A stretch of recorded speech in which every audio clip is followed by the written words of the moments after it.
welcome.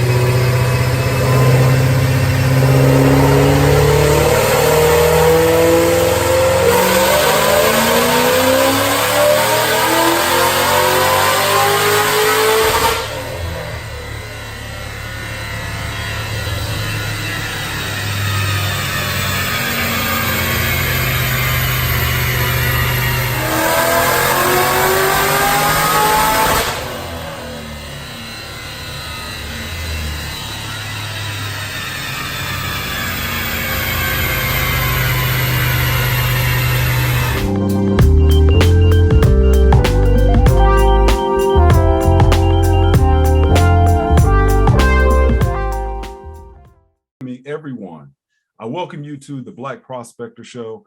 I'm here today with a story from another Black man as we continue our series, Every Black Man Has a Story. And so again, I think of those conversations that I've had with Black men throughout my life and the stories and just the things that they have taught me and the lessons that they've learned in their life that I picked up on and try to apply. And that's, of course, what this is all about. As we go on, you can find some things that maybe you can apply and that either you may just find entertaining, or what I really hope is that you get wisdom from what they're sharing, because really that's the best way we all grow. The wisdom from others we apply into our own life. So one of the men in my life that I have definitely gotten a ton of wisdom from, and as we've gotten to know each other more and more, I've even learned like, whoa, I did not know that, which has been great. It's been great.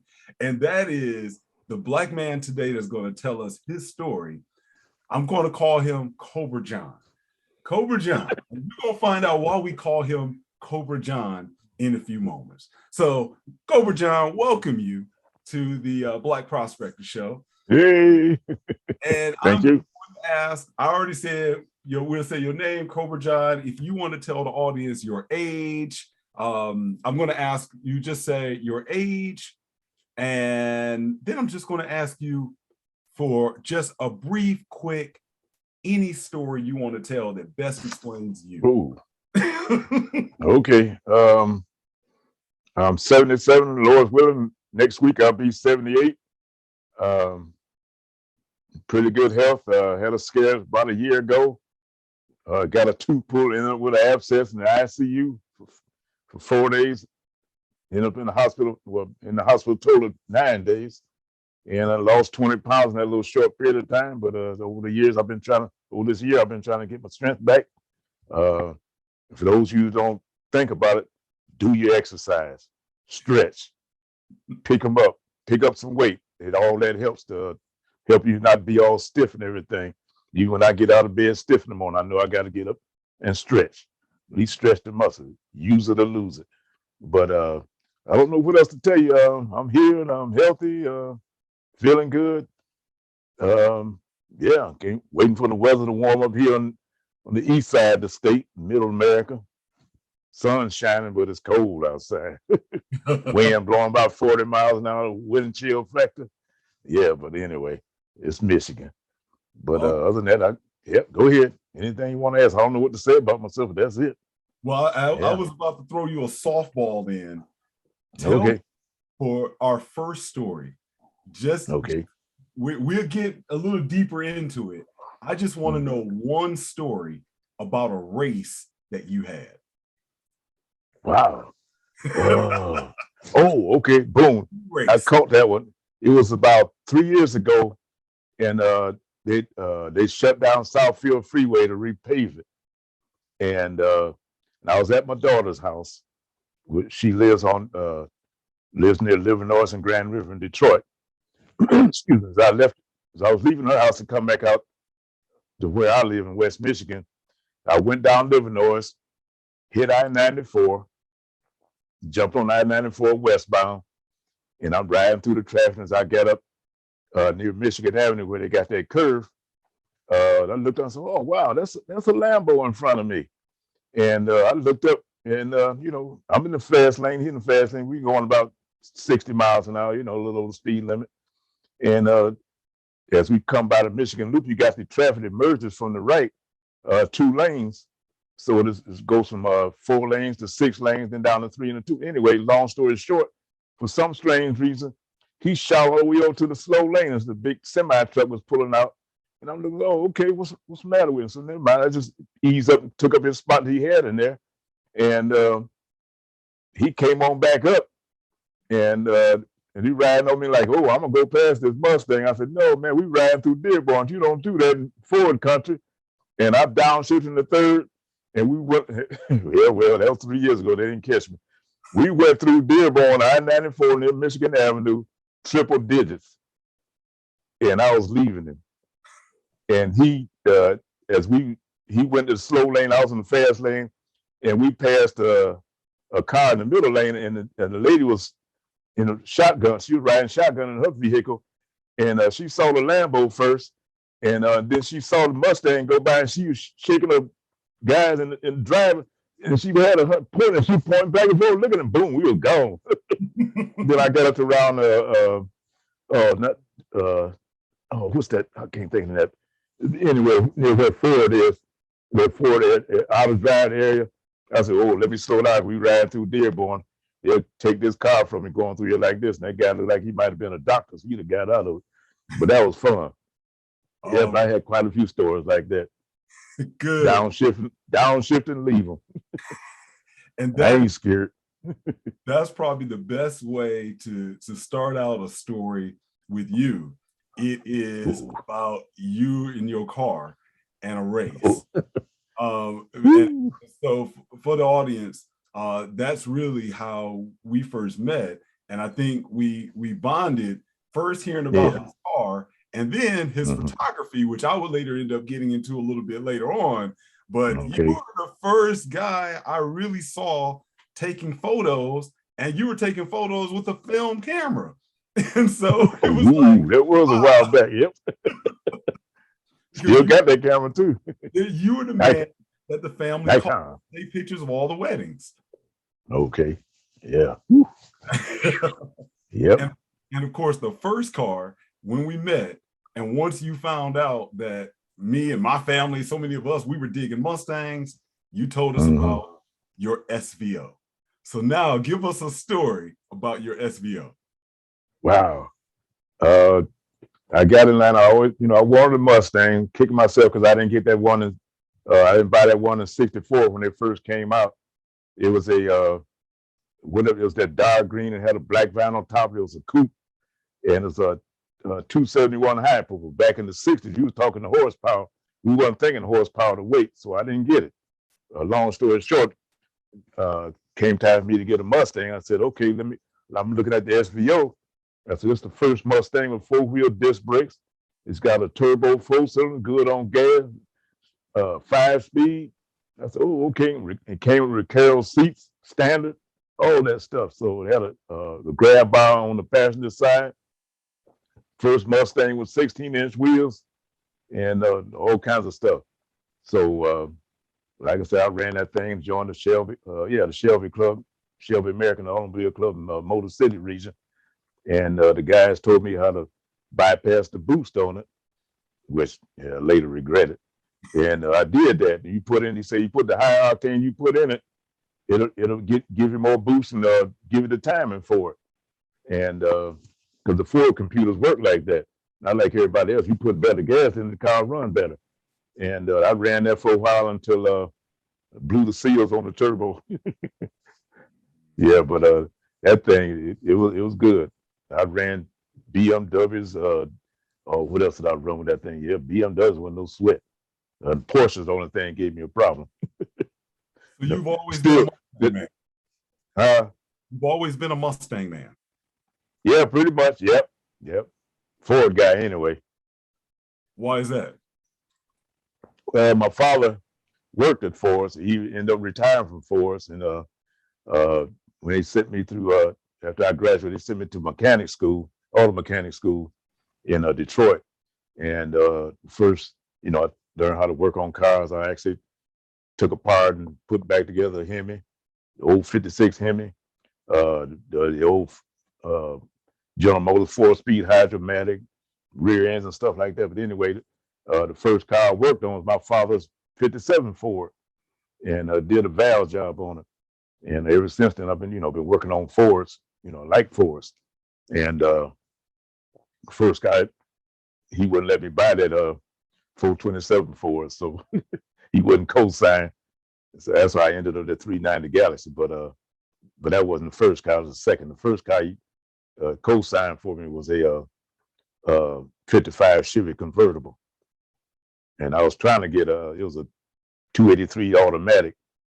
I didn't particularly want that. I wanted that 283 4-speed, because they had a bunch of 283 4-speed Bel Airs,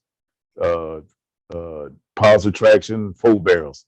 They were going for $450 each. back in the day, yeah. Woo. But I ended up with that 55 Chevy convertible. Ended up calling the Bondo Beast, because after I got it for a while, it started cracking, and that's when I found out they didn't even bother to bump it out. They just patched the Bondo on and painted over it. And that thing broke down on me in the wintertime in Michigan. I'm like, oh no. And that's what turned me against General Motors. Wow. So, all right. So you have probably had a vendetta against Camaros probably all your life then, I imagine. Oh yeah, I can't stand them things. Get out of my way. Okay. Now let's go back. Okay. Tell me a story that really describes Cobra John as a child in his childhood. That really, now that you look back, that really shaped you.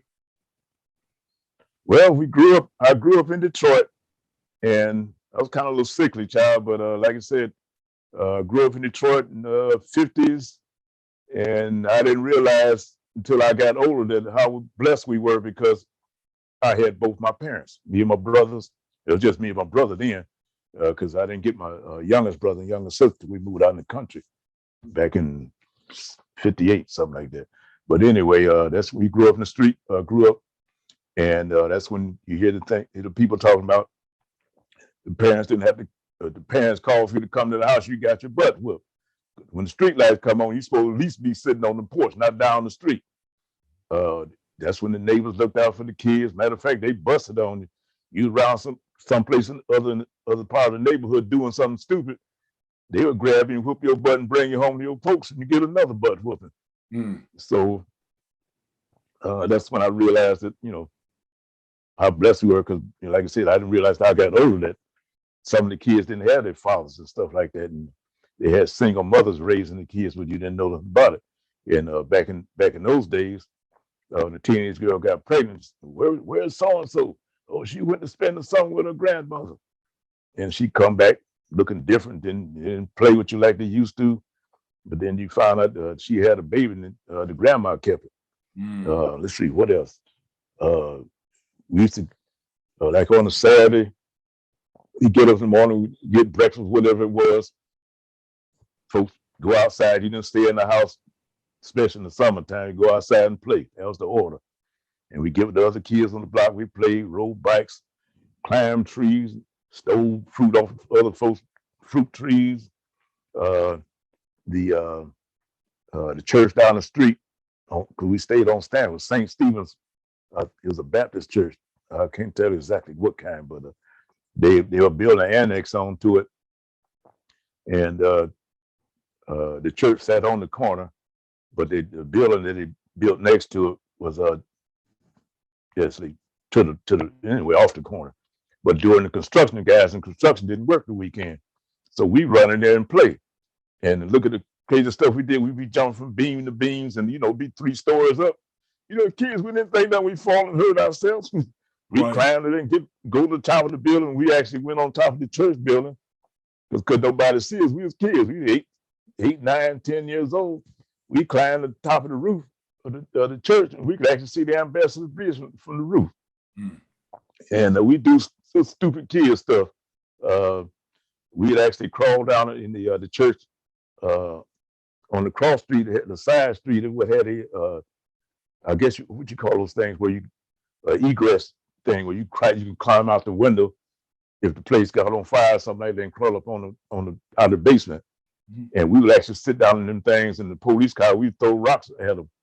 And the police would stop. We just duck down and wouldn't say anything. Look around. They didn't see nothing. They take on. We'd be laughing after they leave. You couldn't imagine. We got caught. We got our butt whipped by them. But well, that's going to come back up later on, I think. So yeah. That's what that's all. That's when I remember my first thing of police brutality. Yeah, saw that. But anyway, yeah, we had a wonderful. Charlotte had a wonderful childhood. You know, the fathers. You know, fathers I know. And my father retired from Ford Motor Company because they had an uncle out in Belleville, Michigan, and we'd go out there and visit him. And then they placed down the roof, and it was for sale, and he bought it. So we moved out there in 1958. Spent my teenage years out in the country, from 12 on up to 18. So what's one of the best? Huh? No, I was going to ask, what's one of the best memories that you have of your father? Oh, strong, silent type. We knew he loved his family, but he wasn't affectionate. But he would protect his family, loved his family. That's what we remember about it. He would go to work at Ford Motor Company, and he worked in the open hearth where they melt the steel pots and stuff like that.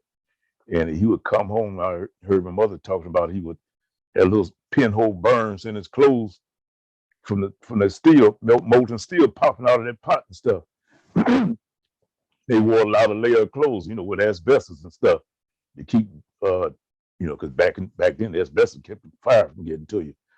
And I remember him saying he saw one of his co-workers fall in one of those pots of steel.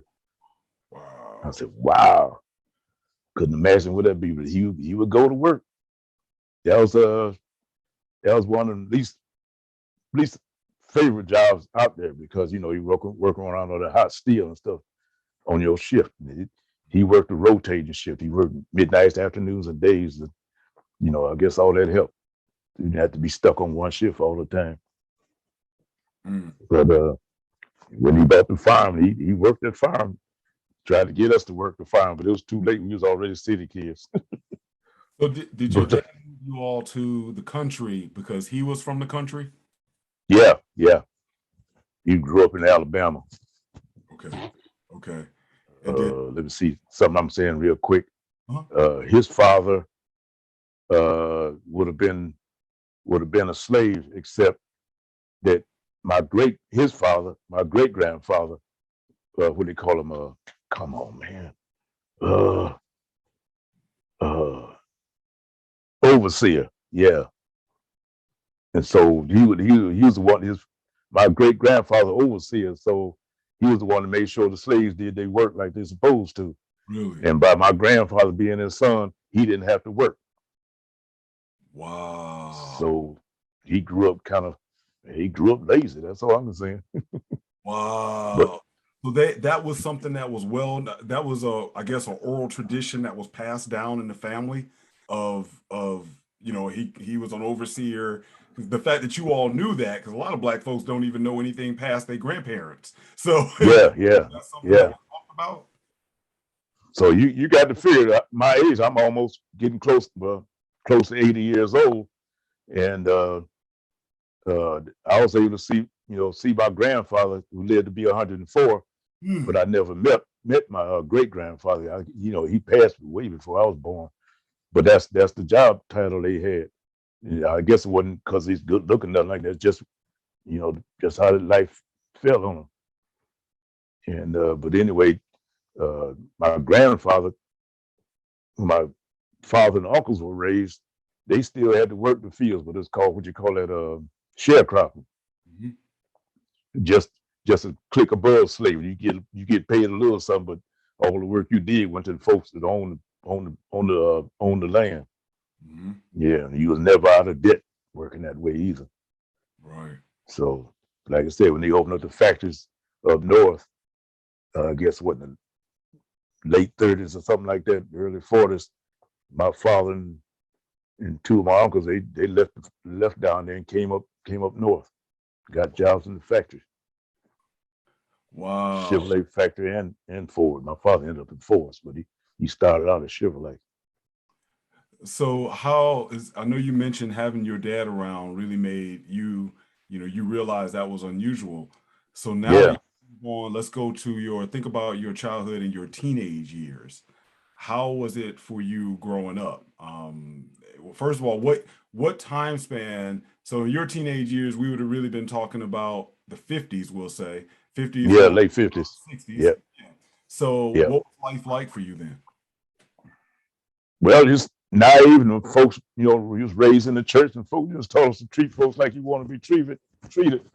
And that generation before me, they sheltered us from a lot of stuff that, we didn't know as kids growing up. You just didn't expect it. We just happened to run across as we got older, but we didn't know until, like I said, we got older. Oh, you said something about that. I remember, I don't know, I'll get back to it. When father went down to Alabama with his new car. Oh, But go ahead and tell it now. oh, okay. I had to be at least 3 years old, maybe I think I was 4, because I was talking pretty good. And we went down, my father bought his brand new 55 Ford, I think in 1954, and he drove down to Alabama. And I didn't know at the time, but he got a new car, that's cool. Rode down to Alabama, and we was down there, and he ride around and see the different relatives and stuff like that. And down there in Alabama, where we was running near Roanoke, and they would have, those single lane dirt roads, and you blow your horn as you go through the country to let folks know you was coming, in case they had to find a spot to pull over to let you go by. And I think after a couple of days,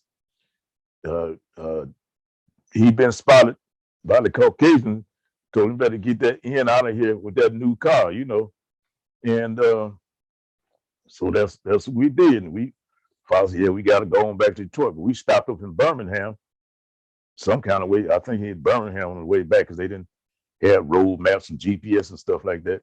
But he visited some relatives in Birmingham, Alabama. And he's on the way out, we were stopping. He said, I'm going to stop and get my son some ice cream. My brother was a baby. So he was just brand new baby. So like I said, he might have been about a year old. And it was my mother, my father, my mother, and my 2 brothers, no seatbelts. And we stopped at an ice cream stand, white guy running in the black neighborhood. And we came up there to get something and get the ice cream. I don't know what he said, but what he said, it stirred me up as a kid. I said, why you don't talk nice to folks like me. Folks don't talk like that. That's where I come from. And I remember him telling my father, get that little nigga out of here. Mm. And my father told my mother, he called us, said, Nettie, take the boys back to the car. And he came back to the car and we left. I don't know what happened to that dude, because I knew my father carried that 38 with him. Later on, I realized. I don't know whether he beat him up or shot him. I don't know. Wow. But my father, that's before he was saved, so he became deacon. But that's the kind of, real quick too. I'm talking about the background from Alabama. My father's youngest brother and youngest sister were victims of a mob, white mob. His youngest sister was gang raped by a bunch of white guys, and she ended up dying in childbirth. And I don't know to this day why it was after my uncle, her older brother, but they came after him to lynch him. But like I said, they didn't let kids sit around and listen to old folks' conversation. But I caught a piece of that. They're saying that he took out either 10 to 12 of them before they got him because he had a gun. Wow. And so I think if you go down there to Heflin, Alabama today, they tell you leave them Heflin niggas alone. They crazy. Wow. So wait a minute. So she got gang raped, but then they came to do something to the black folks? Yeah, to her brother. I don't know if he was saying something or talking stuff, or you know how it was then. You don't say nothing, look to nobody back then. Cockeyed because they would lynch you. Yeah. Straight up, didn't need no real reason. But they came to get him, and he was ready for them. Well, go ahead. He must have been a good shot because he took 10 to 12 of them out with him before they got him. What's amazing? That's another reason why they didn't allow black folks to have guns either back then. Almost up until Well, recently. Yeah. You saying that reminds me, I just learned something recently about Emmett Till. And it was actually from another doctor. She was doing a lecture. And I mean, I always give a shout out to Dr. T. Hassan Johnson. His channel and his work has influenced me a ton. But he brought up that she was mentioning when Emmett Till, when they started digging out of that, I think it was a lake, to find his body, they found the bodies of several other children down there. And so these bodies out there like, nope, that's not it. Nope, he's not the one. Nope. And it's like, this was like the dumping ground for black children that they had killed. You just go put them there. And here it is, as old as I am, I'm just now hearing that. But it again is just such an amazing, I guess I'll just say, shock at how much violence and death was going on against Black people at that time. And it's just something not even talked about, not even mentioned. It's not even part of our history. No one talks about it, so it's not written down anywhere. That's why they're hollering so much about critical race theory. They don't want you to bring up the real history of America. It's going to come out anyway.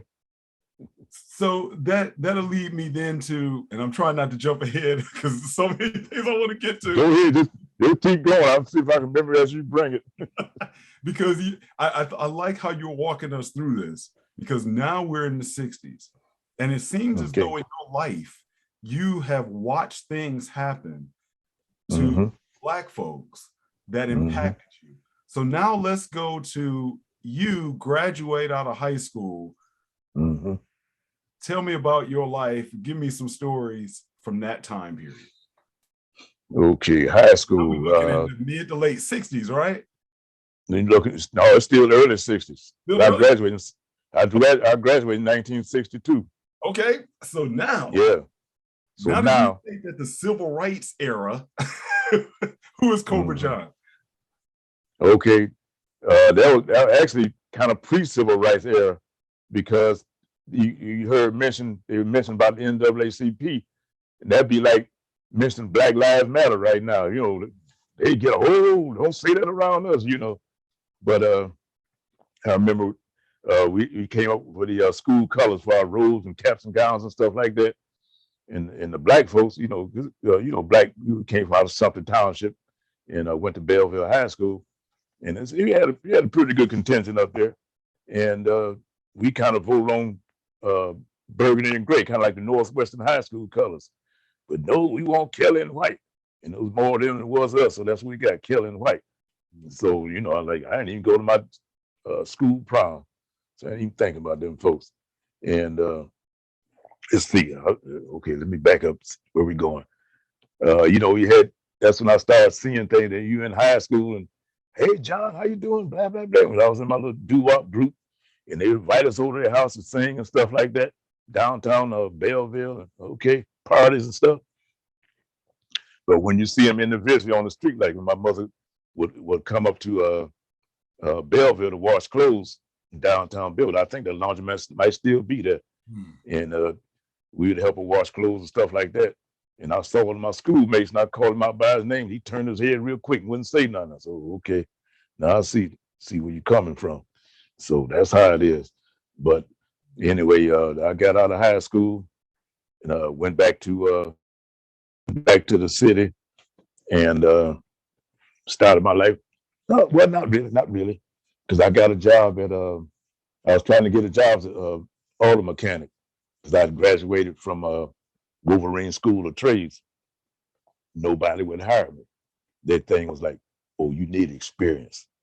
I said, okay, I'll keep going on that. And I finally got a job at a gas station to work on cars. The dude just had me pumping gas and checking oil. Back then, that's when they did that. But he came up to me a couple of days later and said, hey, I got my neighbor's kid here. Why don't you teach him what you know about mechanics? And that way, blah, blah, blah, blah, because, white folks didn't want me working on their cars. So, okay, I quit and left. Really? And got a job. Yeah. Ended up getting a job at the Houston State Hospital, psychiatric attendant nurse. Pay was minimum wage back then was $1.25 an hour, and you could actually live off $1.25 an hour back then. Could get a paycheck $20 a week. You fill up a gas tank for about $5. Stay with my folks. They had money to, go places and do stuff, and wasn't nothing open. But excuse me, only place open 24 hours was brand new, was White Castle. That was brand new back in the day. Nothing else, everything closed. Yeah, like I said, wasn't no theaters open on Sunday. And matter of fact, you consider the sin if you even thought about going to show on Sunday. And then the shows didn't even open until at mid what do you call them?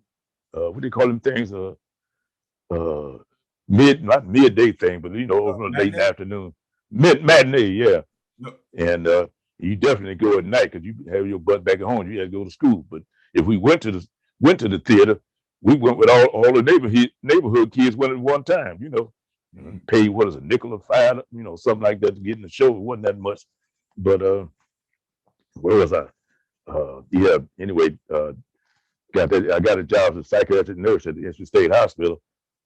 And that's when I started growing up and stuff like that. Started seeing different things, meeting folks that wasn't Christians. And so, okay, and got with a couple of brothers from Detroit. They would come from Detroit to work out there, and they had me hanging with them. I was a young blood.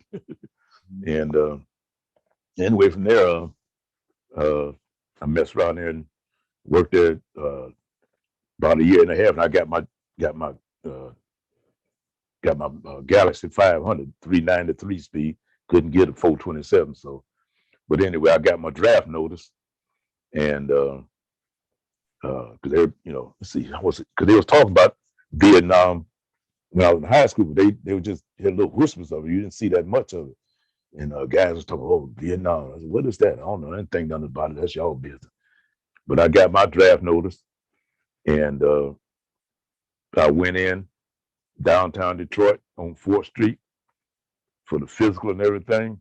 Got through that, and they pulled me out the line and had me sit in the room. And I said, yeah, okay, I ain't thinking nothing about it because I don't know what this is. They came in and told me, well, you can go back home. I said, okay, why is that? And so we'll let you know. And I come figured out was that they, because I stayed on campus at Ipswich State Hospital, so they figured I was a mental patient trying to get in the military. Oh. So I was laughing all the way back home. I went back home, my folks were still crying and stuff like, what you doing back here? Because they told me to go home.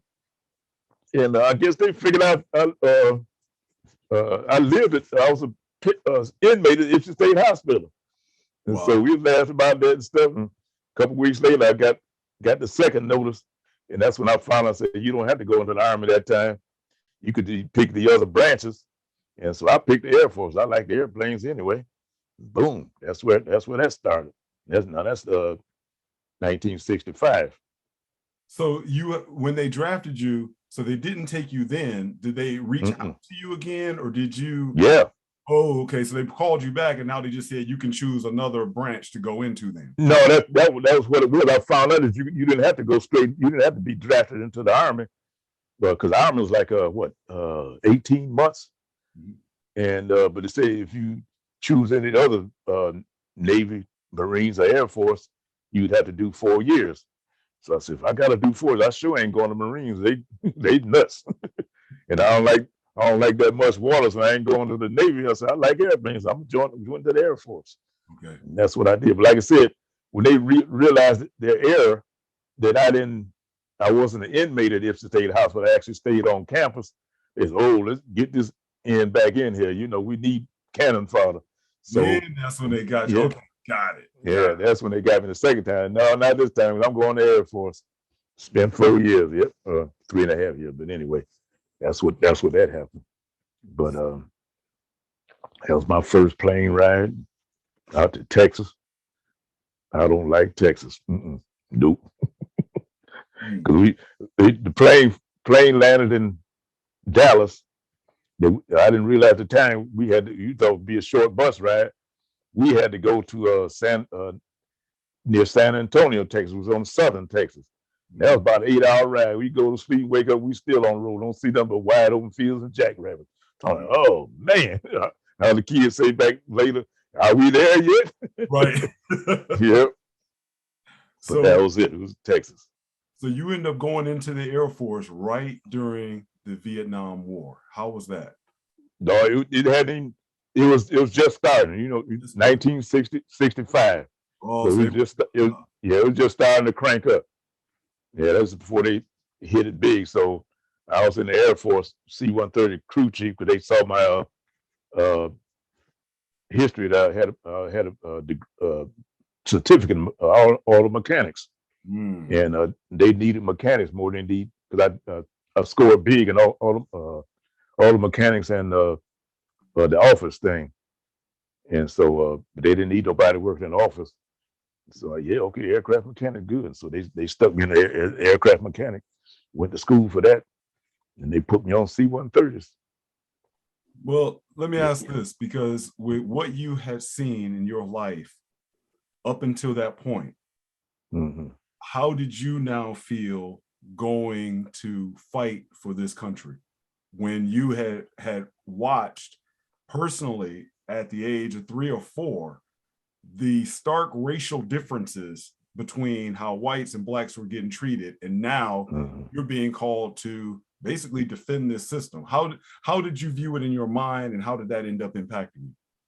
Well, when I first went in the Air Force, I didn't look at it as defending the system, because I said, "Oh, I'm going to the Air Force. I ain't got to go to Vietnam, whatever they talking about," because it still wasn't that hot in Vietnam yet. They had military folks going over there, but not that big of numbers. It wasn't until 1966 that things started cranking up, in '67. And like I'm stationed at Lockbourne Air Force Base in, right outside Columbus, Ohio. A couple other Detroit guys there in 1965, 66.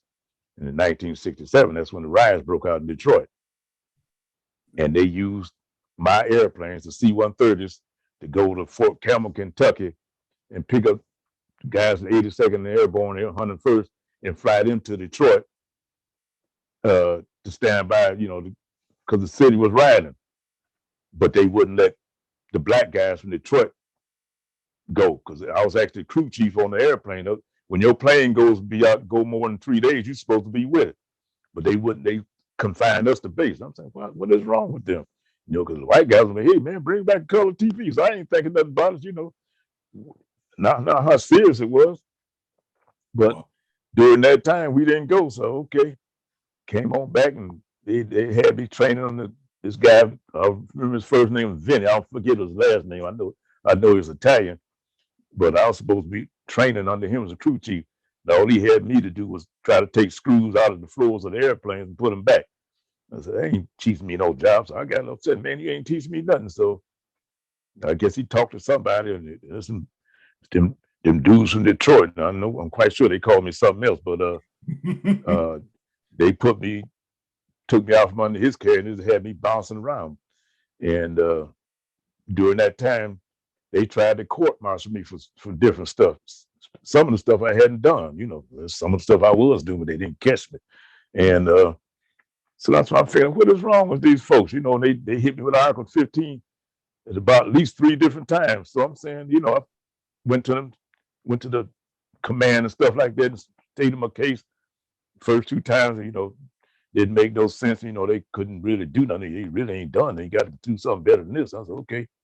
So now I'm reminding you, I got 2 stripes on my sleeve, Airman First Class.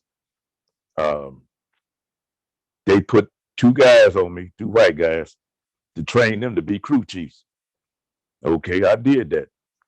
By that time, I learned how to do stuff and prep the airplane, and when to go out and when to come back and everything, how to look for stuff anyway, how to work on the airplane.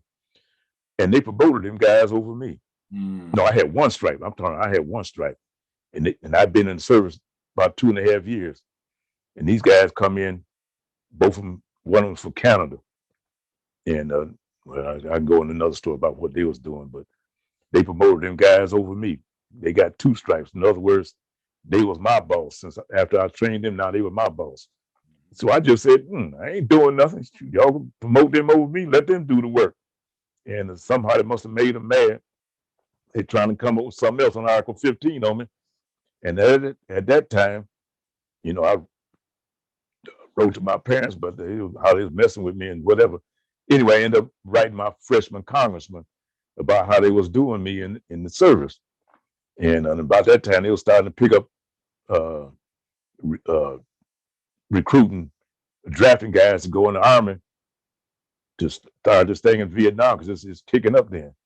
And anyway, this freshman congressman, John Conyers, he was looking for something to do, because hey, I'll give me something. He got all up in their backside. Oh man, they was showing up hot then, but they couldn't do nothing because I went straight to the congressman. They didn't have no power over that. Base commander couldn't even mess with him. So they fooled around there and fooled around. Excuse me. And long story short, I met my oldest daughter's mother and blah, blah, blah. Anyway, ended up marrying her under adverse conditions. And it announced ahead of time. I got married in uniform and all that stuff in the father's church. And 5 days, 10 days after we got married, excuse me, they cut me some orders to go overseas for 13 months. Wow. So yeah, they upset because I brought the congressman on them. So I'm not knowing what's going on still done. But I knew it was racism. Yeah. Because they're, back then the guys were scared to say something. Black guys were scared to say stuff back then. But I'm from Detroit. I ain't scared of them. Well, and so they go ahead. No, I was just going to ask. That was quite brave of you to write the congressman, but that's something that I think I'll just say even today, most young people wouldn't think, "Oh, I'm going to write my congressman." What was it about you that you were? I use the term that they were probably even to say it then about you. What made you so uppity and militant that you gonna write the congressman? I guess, like you said, in the Bible, it says in the blood. Because my father and his folks didn't take no stuff off nobody. They wasn't scared of them, and I wouldn't either. I was kind of small and sickly for my size, but yeah, I had a lot of fighting me. I was feisty. Didn't mind fighting them. Just I knew enough about the law not to punch nobody because I'd go to jail. But they couldn't punch me and call me out my name up front. So they just went behind the back and cut me some orders to go overseas for 18 months, 13 months, because they knew I just gotten married. Wow. And so let's see, I got married in September, and my orders to leave out of Columbus, Ohio. But they gave you some days to move your stuff out and get ready to go. So I went back to my wife stayed in Columbus, Ohio with her folks. And I went to Detroit and left Detroit and got on the bus, on the Greyhound going to Chicago, and jumped on the Bird. It's 707, we called it 70 Quickies back then. And the plane took off, flying to the West Coast. And as we were flying over Grand Canyon, the pilot came over made an announcement, said all military personnel to stay in the terminal when you get to Los Angeles. So I was like, yeah, okay, what's up with that? But there were folks, now this is January 1968. So there were guys on the plane that come home from R&R, they knew what it was. They were saying, oh, it's a Tet Offensive. The guys like me look at them, what's a Tet Offensive? The guys had that stare, blank look in their face. And I said, yeah, okay, so I just did that. And we dropped down in LA. And I said, okay, all helter skelter. And all the military guys, they stayed in the terminal. Because I guess it said if you went outside the terminal, you was gone. He was heading out to LA and he wasn't coming out there in LA. Even back then. And but anyway, he jumped on the plane out. I'm trying to think where did that plane go? I knew we was in the air for quite a few hours flying over the Pacific Ocean. If you ever flew, you ever have any idea how big the Pacific Ocean is, fly from LA to Southeast Asia. You'd be up in the air 8 hours, nothing but water. It's 500, 600 miles an hour, and you still over water. And anyway, we touched down.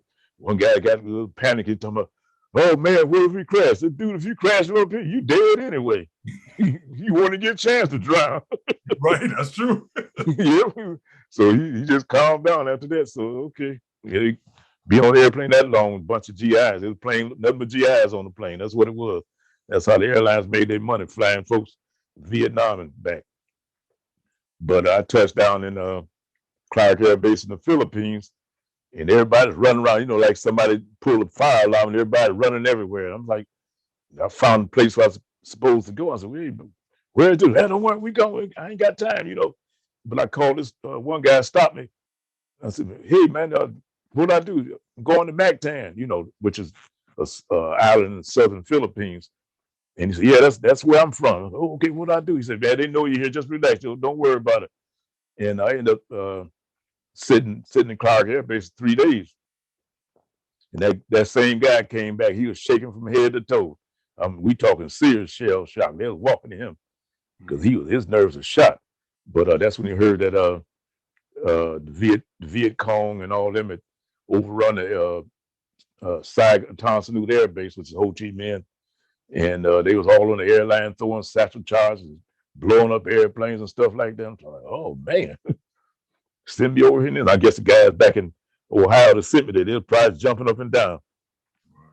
But I didn't have time to worry about that. It was my life then. But anyway, I made it to Mactan out of Clark Air, which is about 400 miles south of Clark Air Base. And I think Manila is about 80 miles north of the Clark Air Base. But Mactan was like 400 miles south of Clark. But Mactan was supposed to be a remote assignment. They call themselves Get Me. They gave me a remote assignment, which it turned out to be a blessing.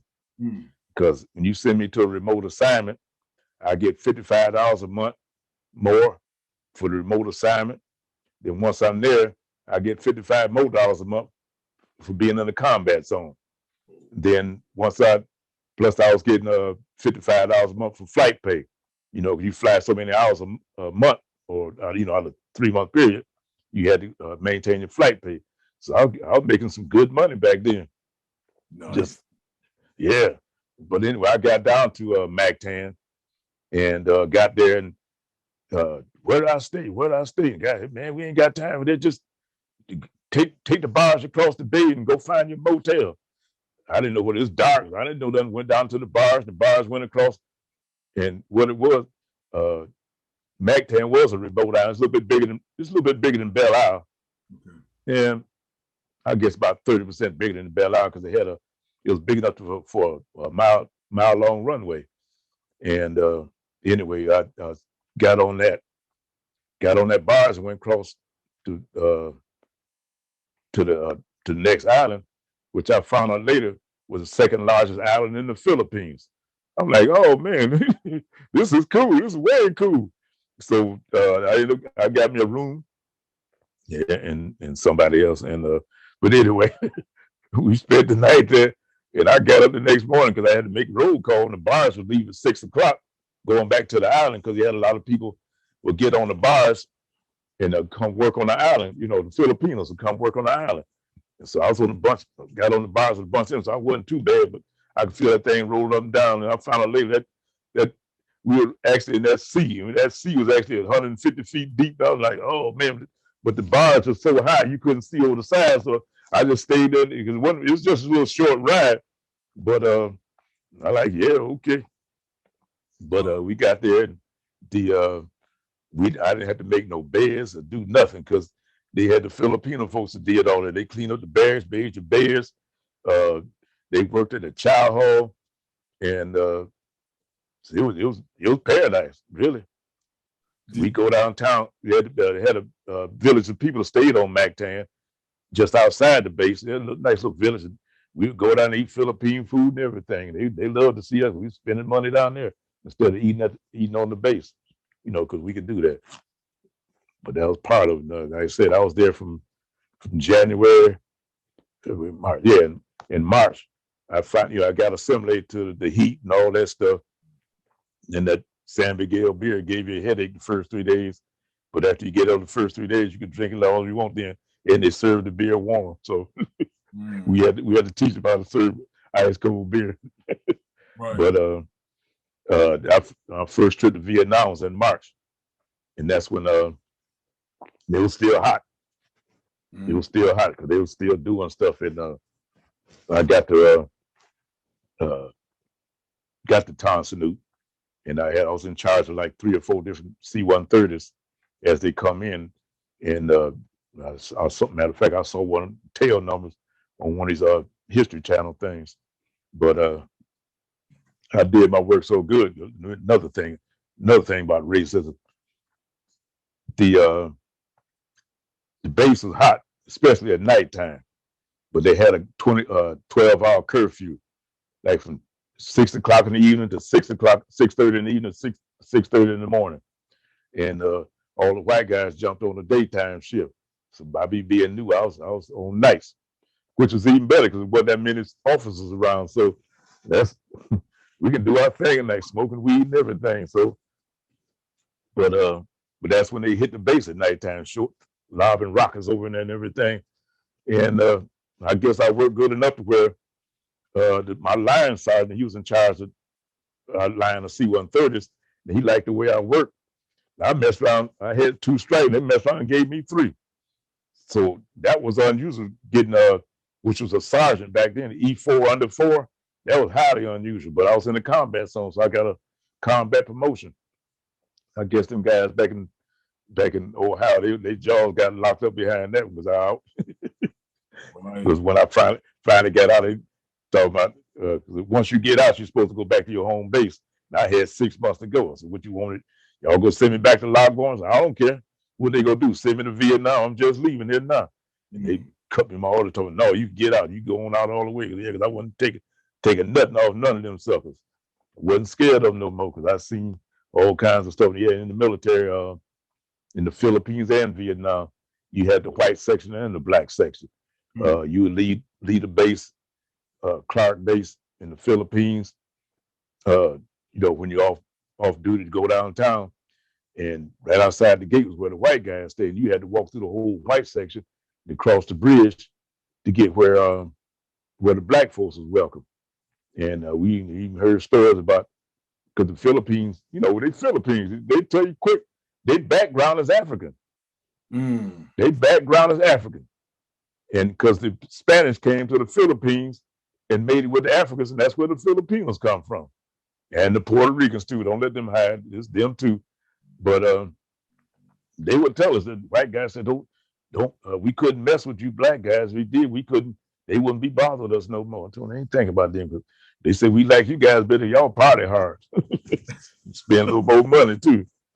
Well, the white guys spent a whole lot of money. They paid twice as much as we did. So, but that's all right. But let's see, where was I? Well, yeah, go ahead. Can I ask this real quick? So yeah, really, at the time, baseball is integrated, and of course, the old, as they would say, Jim Crow segregation was something we would have said really only happening in the South. But here we are in the 60s, in the Philippines, and we basically have Jim Crow segregation in the military. Yep. Wasn't just Alabama, wasn't Georgia. It was in the military during wartime. Yep.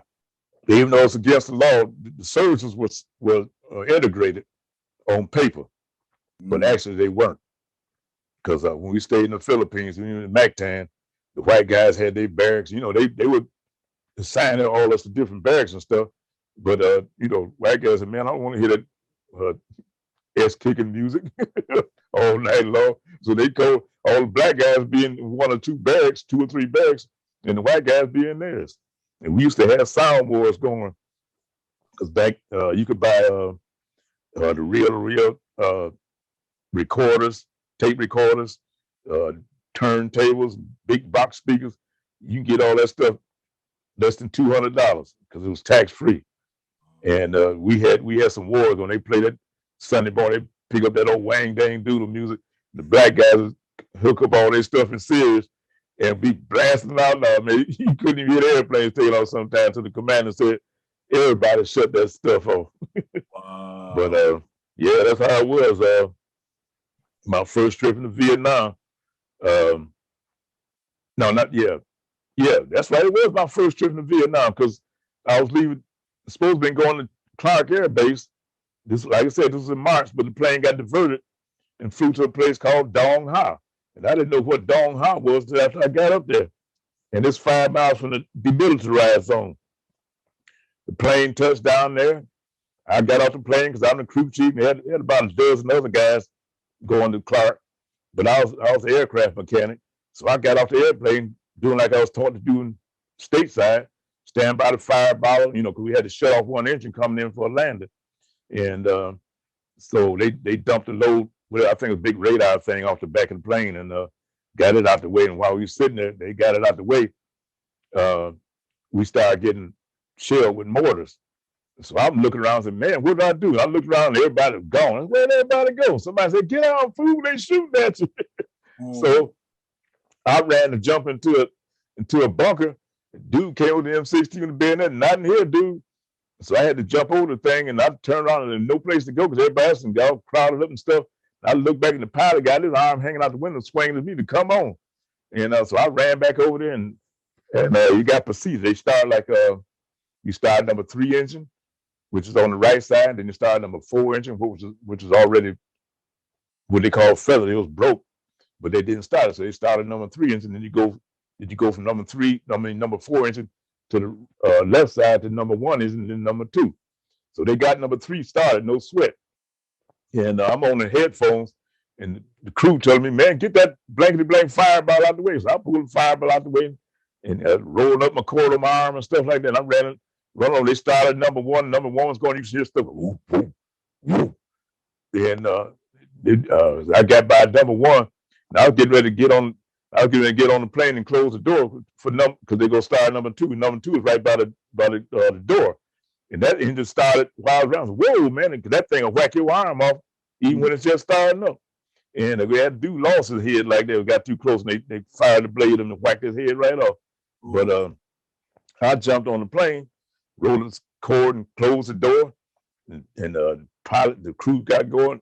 The plane, it taxied out because we on in Dong Ha, you on a what they call PSP. It's steel plates held together on the dirt path. And it was about a quarter mile long. Mm-hmm. So the pilot taxied out, and he taxied out one way, and you could hear the motor. Woo, woo, woo. They trying to zero in on us because we taxiing down one way, and I'm standing, man, how we gonna do this? Because you ain't supposed to take off unless you got all 4 engines running. And so I'm like, oh man, these, they ain't supposed to do this. And I'm looking out the window, and as he got down to the end of the runway, they made a U-turn, and it's like hard left turn, almost like the inside left wheels was coming up off the ground, and he was turning. As he straightened that plane up, I looked up, because I'm standing by the front, I looked up the step to the flight deck, and I could see the co-pilot had his foot up off the floor on the throttles to the airplane. His foot was up. I don't know if you can see it. Yeah, his foot was up like that. Yeah. And as they turned the plane, they started number 4 engine while the plane was turning around. So okay, and so they got the number 4 engine, and they zooming down the runway, and you can hear the guys, like I said, they're trying to readjust to the borders because the plane coming back at them. And I'm saying, okay. So I'm sitting there holding on because I ain't strapped in, and the other guys on the plane, they got their jump seats and they strapped in, and they got their arms up in the air like this, holding on to the jump seats. And I'm sitting up facing them behind the flight deck. And so I'm looking at them, and I said, everybody looking all quiet, and ain't nobody saying it. They were talking big time before. And the plane went down the runway, and it got so far that he pulled back on the stick. And it's like he going first hill on the roller coaster, which he called a salt takeoff. And I said, whoa. And I looked out the cargo door window, and I could see the plane. It went up, and it almost like it stalled, and then it started dropping back down. I'm like, oh man, because he didn't give no airspeed. He was getting off the ground trying to get out of there. And then he took off. I was, oh man, they messed with me because this is my first day in. And I said, okay, I'll go along with this. I said, oh, okay, I can just relax. And then as he flew on, got a little more airspeed, he pulled back on that stick again, went straight up like, I said, oh man, he's serious. and we got up above the clouds this time. That first time, he was just above the top of the palm trees. Okay. I was like, oh man, we might crash, you know. But anyway, he got it up and got it going, and on the way back to back down to Saigon, everybody was quiet. Didn't nobody say nothing. So I'm sitting there, oh, they messing with me because I'm the new guy. I'm the rookie. They playing this trick on me because I'm the new guy. It was almost like your mind wasn't taking in exactly everything. No, not exactly. Because I got there, the first thing I noticed about, I said, oh man, they got red mud up here like in Alabama. And it was hot and steamy like that. I said, oh, okay. And so I'm saying, it's my first time in Vietnam. So, okay, these guys messing with me because I'm the rookie in Vietnam. I get off the airplane, I see a bunch of my guys from the squadron running at me because some of them, you know, I do it from the Philippines. They was up there on their TDY, you know, temporary duty service. And they come running to me and say, oh man, we heard on the radio, you almost got blown up. I said, what? He said, yeah, man, it was all on the air. Man, I started shaking like a leaf. And the dude, that's when the dude stuck that first Vietnamese joint in my mouth. And I said, okay, I smoked it a little bit. I was smoking cigarettes back then, so I smoked it. I didn't think nothing about it. But by the time I got to the barracks, I was like, oh man, laid down flat on the bed. I didn't have they hadn't been assigned a bunker or nothing. And but that was my first day in. Yep. But after that, I was cool. I already know, and I hope that you have the time available because, like you said, you retired. I know we're going to end up do a part 2. So okay, got to do a part 2 because there's so much more I want to get into. Yeah, so pluck my memory. Let's go at about 20 more minutes because I don't want to skip anything because you had an exciting life. And so now let's keep going where we at now with Vietnam. Okay. You can either anything else from that time or after you got home from Vietnam. No, I ain't gonna get there after I got home. That's too much went on before that. Okay. Because like I said, I was in Vietnam, finally got assigned to my barracks, and I got assimilated there and everything. And you know, they don't eat the food downtown because they get poisoned, blah blah blah. But you come outside the main gate, and that's when the people were there, right outside the main gate. The Vietnamese people, they had their own houses. The size of the room that I stayed in was the lectures room I was in. When I stayed there with y'all, that'd be enough room for 4 apartments for the Vietnamese people. Whoa! So just so you know, that he's talking about my daughter's bedroom, which it was a nice size bedroom. It was nice size. Yeah. But 4 apartments. 4 apartments with families, husband, wife, and kids. Yep. They sat on them. They slept on them futon beds, rolled them up in the daytime, and plus, you know, like I said, they sat on the floor and ate off the bamboo mats and stuff like that for dinner, and whatever they did. But the thing about, you know, you come out the main gate, and you get what they call it, 50 tops, which is like a nickel. You could ride the. I don't know if you've seen the guy riding on the motor scooter on the front, and you sitting on the back, facing the rear. Some of them had canopies over them, some of them didn't. Matter of fact, the ones that had canopies had maybe had enough room for 4 or 6 people. And excuse me, anyway, you ride downtown. But right outside Vietnam, right outside the main gate, you was in Saigon. And I found out later that you could people could actually get up on the roof right outside the main gate and walk and cover the roofs all the way downtown and never touch the ground into downtown Saigon. That's how the Viet Cong got around at nighttime. Because at nighttime, at 6:30, once it got dark, that's when they set up the bunkers and the roadblocks and all that stuff.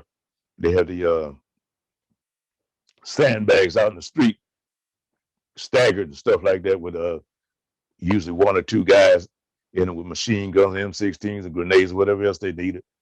And anybody come through there for any kind of movement like this, you know, you see something move, your eyesight get developed to where you can see in the dark. And, you know, cool me, I had on sunglasses that I could still see. That might be a 60s thing. It seemed like all brothers in the it was, yeah. Cool like Ray Charles, yeah. wearing sunglasses at night. They didn't bother. They just, you don't leave them alone. They here. They serving, so don't even bother them about that. As long as everybody had to stay in uniform if you was in Vietnam. So yeah. So you wouldn't get mistaken with somebody, but usually the next morning when the sun come up, you be seeing dead dogs and cats and people out in the street trying to cut through the streets at night and get gunned down. Because anything moves, you shoot it. Worry about it the next morning. Well, how did the Vietnamese react? Because you described how the people reacted in the Philippines reacted to the black soldiers. How did the Vietnamese react to the black soldiers as compared to the white soldiers? That's a good one. You know, cause like back then, that's when you might have heard about the book The Ugly American. That's how the white GIs acted. But the black guys was like the Philippines and the Vietnam. Let me tell you this before I forget. I had a Vietnamese lady walking to me and said, "How come you ain't home fighting for your own freedom?" This was after Martin Luther King got murdered. I couldn't say it. I just stood there, my mouth dropped, lost for words. I said, the woman is right. I'm over here fighting for somebody and I ain't got my own freedom back at home. So, let's see, where else was I going? But they treated us nice because I got, like I said, once you pick up on some of their language and join them in some of their customs, you was cool with them. Yeah. Except when you went out in the jungle, that's when the war was on, Like I said, wasn't nothing but a bunch of young women and children in the city because all the men, they wasn't in the regular army, they was out with the Viet Cong. If they wore black pajamas, they was the enemy. Wow. If you didn't arrest them, you shot them. Yeah, I saw that too. Dude had he was outside for most of the day. Good part of the day, he had a small pinhole in his forehead, and the back of his head was gone. His brains all splattered out on the ground. Where they, that 5.56 bullet hit him. When it hit something like bone, it was spin, a tumble, and that tumble it blew out the back of his head, and all I can see his brain matter and blood and everything is laying out on the ground. He's, the rest of his body looked fine. Flies on the maggots and everything. People just walked by and kept going. Wasn't nothing they could do. But like I said, I got a chance to know some of the folks. Like I said, there was a woman stayed right outside the base, well, selling her wares, and yeah, well, what you gonna do? Right, and she got to know me, and some by me being on the flight line at the air base at Tan Son Nhut. It was like working at Metro Airport. Everything come in had to go by you pretty much. And the guys would come, hey man, where can I go to get this and that? Where can I find that girl? Hey, come on, follow me. But get about 3 or 4 of them Army guys, take them right outside the main gate around the corner, introducing the woman I knew. And she got so good, the guys be outside standing in line because she had a particular talent. So I ain't gonna mention that right now. I still remember that and laugh today too. They call her the biter, so you can figure it out from there. But anyway, she got so busy. I said, shoot, I ain't got time to be waiting around here. So I'll just go head on downtown Saigon.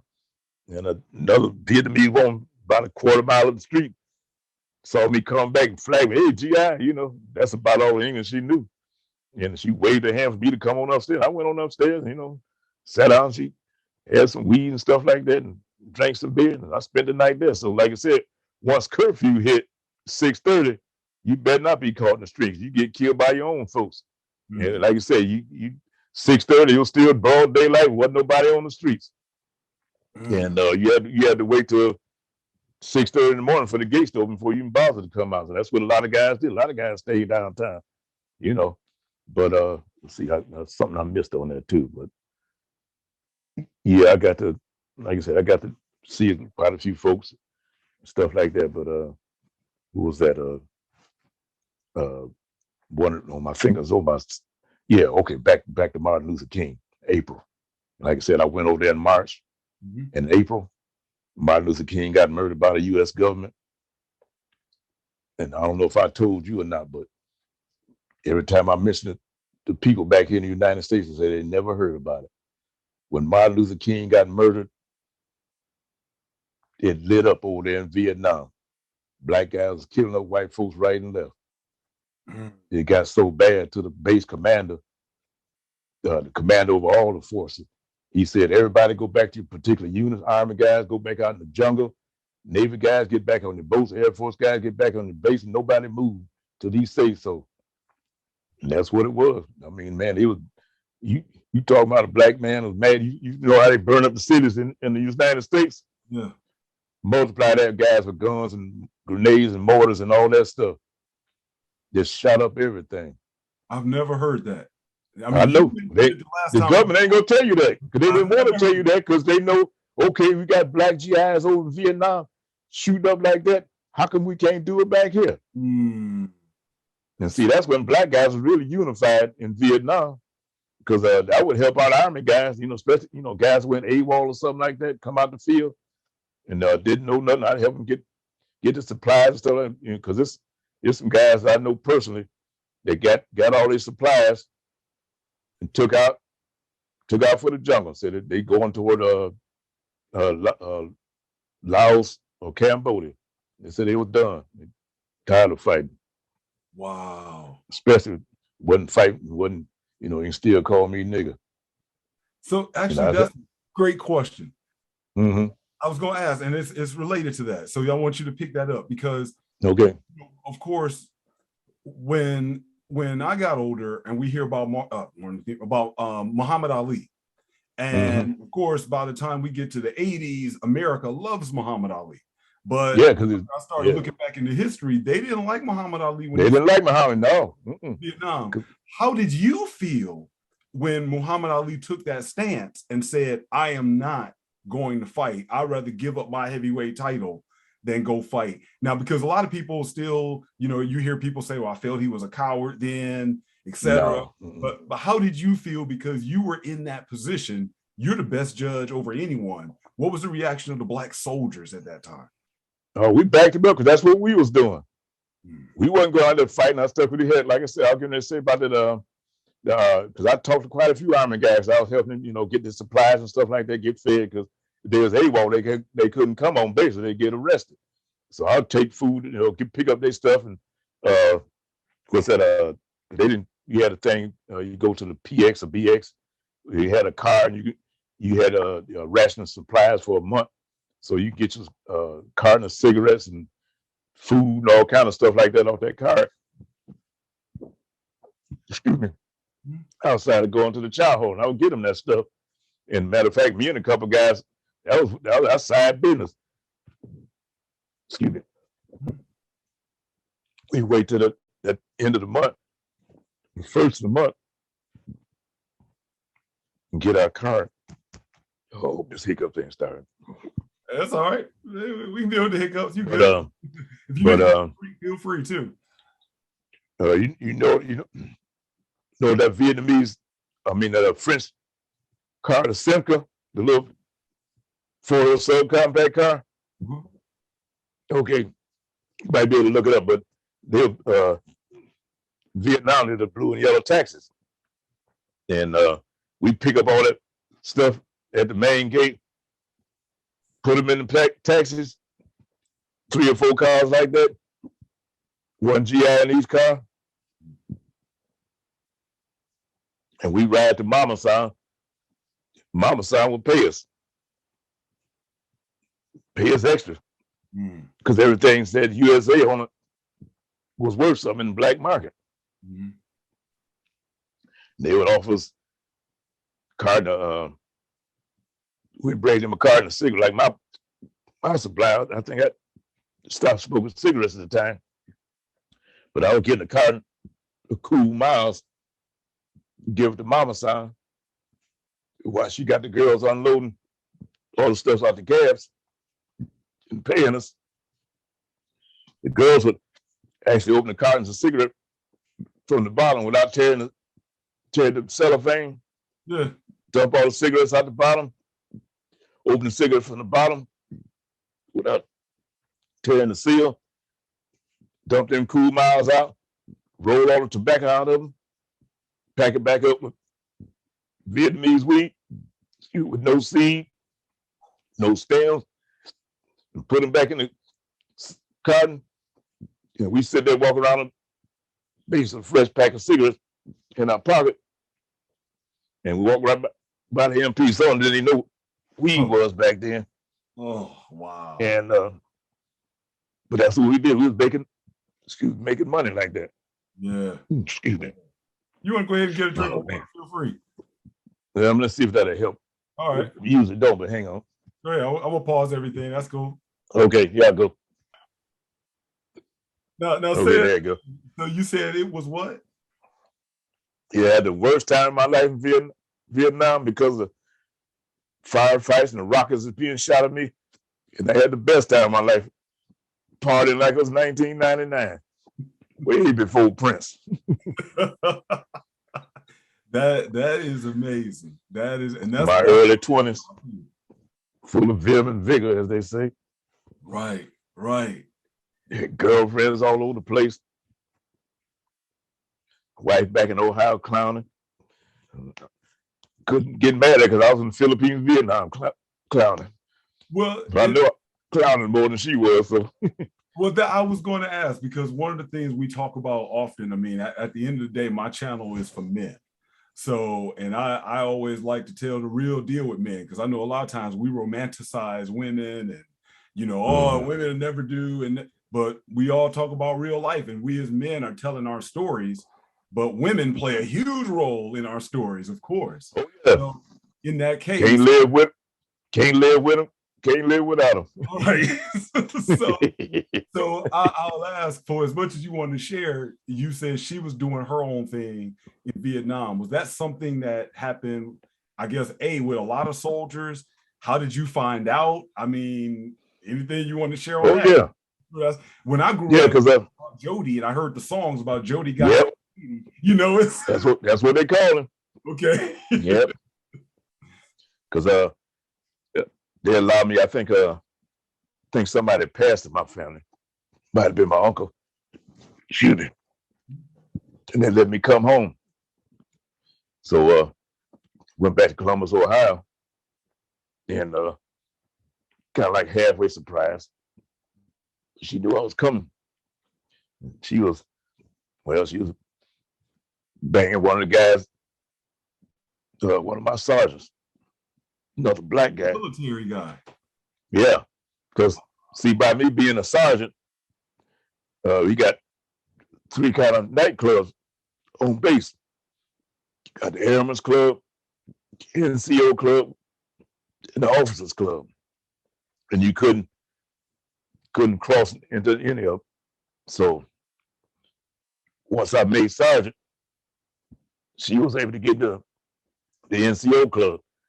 So these are guys that got 4 more years in the service. Some want to make a career out of it. So he knew I was in Vietnam, and she did too. But I kind of cut him the evil eye, but I wasn't gonna get mad at him because I was doing worse than he was. That's at least the women I'm messing with prettier than she is. So. Oh, my daughter may hear this, but well, but she had an ugly spirit. That's what that was. I was going to say, for anyway, because she know what you were doing. Did she know what you were doing before she did what she was doing?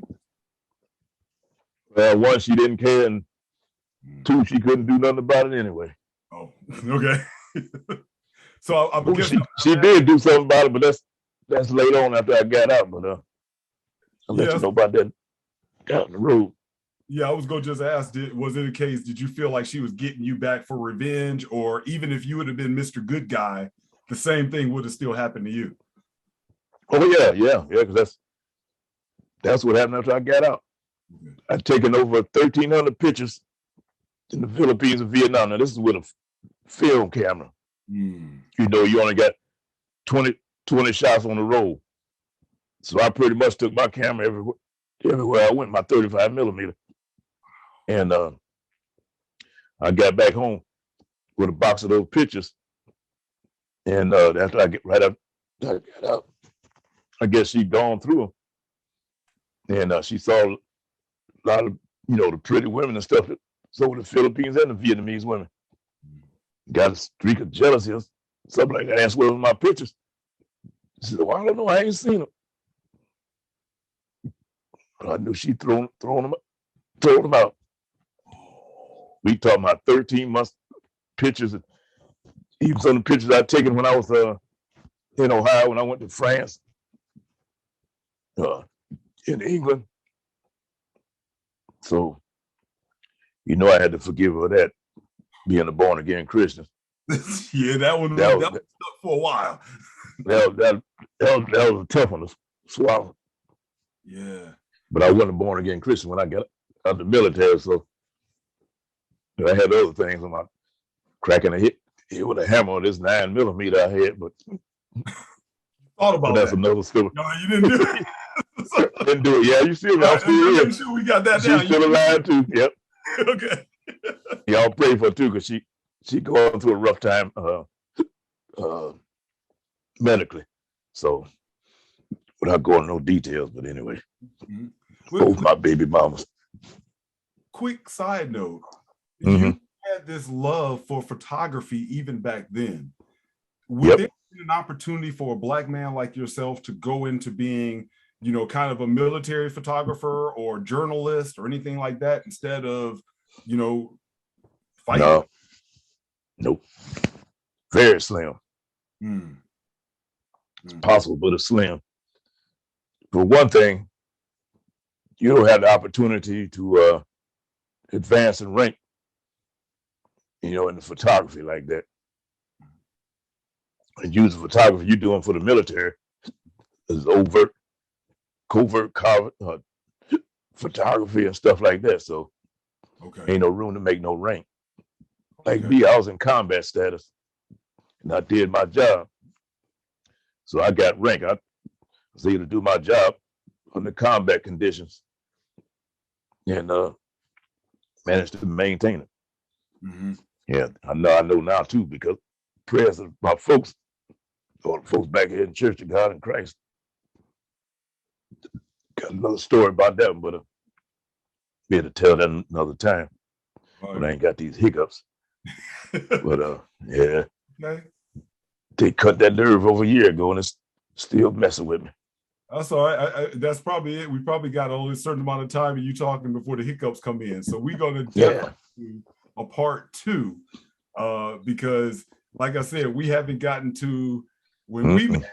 We haven't gotten to the 70s, and if y'all think you heard some stuff about up to the 60s, trust me, when we get to the 70s, it gets just as good. So yeah, and we didn't even get to the car stuff. I mean, that's a week-long episode. Oh, that's later on. That's later on. So actually, let's go ahead and wrap this up now. But I'm going to keep this in 2 parts.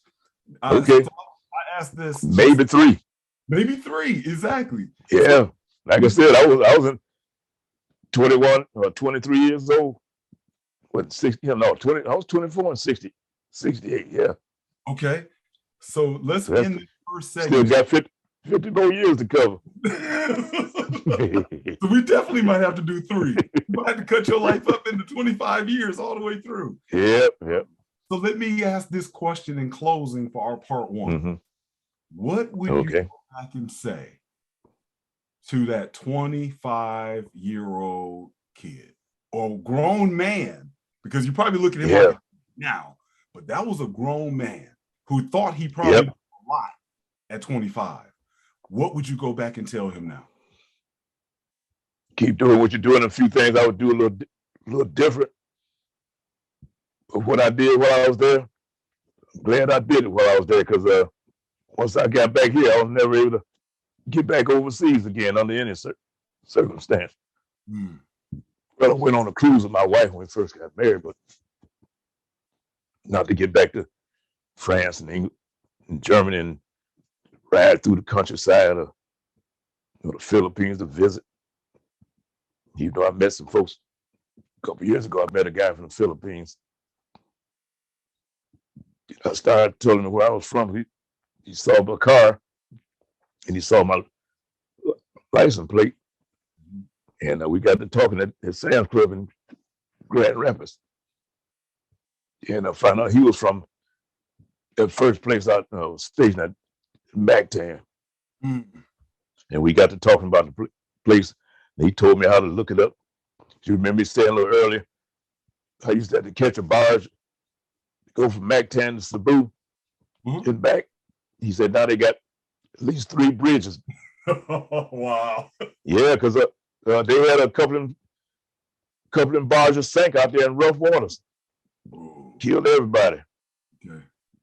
Yeah, different times. Wow. I would think about some of the people that would leave Cebu to come over to MacTan to work on the military base. Really sweet people. I'm some of the sweetest people I've met in my life from the Philippines. Men and women. They're just cool people. So you would have told that young man to just take it all in, enjoy it. Yeah, enjoy it even more. Yep. Like I said, keep your head down and thank the folks, church folks back stateside is praying for while I was over there acting a fool. Good, good.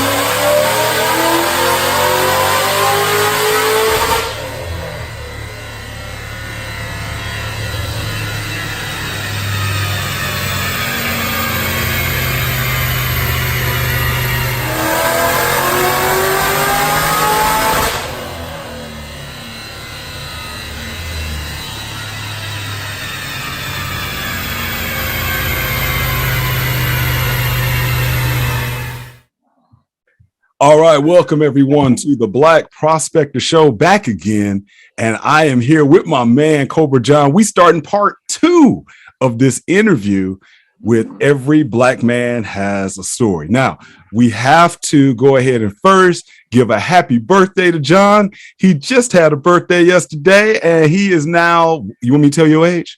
Yeah, I ain't scared. 78 years old. Yeah. So he went. I didn't think I'd make it this far. And that was going to be my first question to you. And so now I ask it. I said I wanted to wait till we got on the air. At what age did you realize 78 is not that old? No, not feeling good like I do, because somebody made a comment about, being 45. I said, yeah, I feel 45 to an extent. I can't carry it too far. But yeah, I'm managed to get up pretty much every day now and do my stretches and a little light exercise and keep everything stretched and no back pain and all that stuff. So yeah, well, right now I'm finished. Well, I can't mention that, but I'm on a special diet right now. The ends tomorrow, but yeah. All right. So then let me ask you this one then. Okay. When did you think that was there ever a time in which you never thought you would see 78? Vietnam. Okay. Vietnam for sure. Yeah, in Vietnam, you didn't think you see the end of the day sometimes. When you were growing up and you heard about other people being 78, let's take it even out of Vietnam. It's like when you start thinking, did you ever think that, wow, yeah, I plan on living to be 78? Because I think, and the reason why I asked that, not like you sounding old now, my point is, I think that oftentimes when we're growing up, it doesn't get to like seeming like after we're over 50, or I use my kids as an example at 20, they think 50 is like, oh, you old at 50, I'm gonna be retired at 50. And it's like, no, it doesn't work that way. So when you were coming up, how old did you ever say, you know what, I can see myself at 80. I can see myself at 75. Did you ever have those type of thoughts? No, because I mentioned to we had a sign a petition for a black judge to get on circuit court here in Muskegon, and it was at our church, and I was mentioning to my pastor. Well, okay, I'm gonna give it to you. The Holy Spirit said, when I woke up yesterday, it said it's been 70 years. And I said, wait, I'm 78 years old. He said, no, it's been 70 years since the doctor proclaimed that you wouldn't live to see 10 years old. I said, whoa, okay. Hadn't even thought about it like that. I had sickle cell anemia, which is what you call a black disease or whatever. Yeah.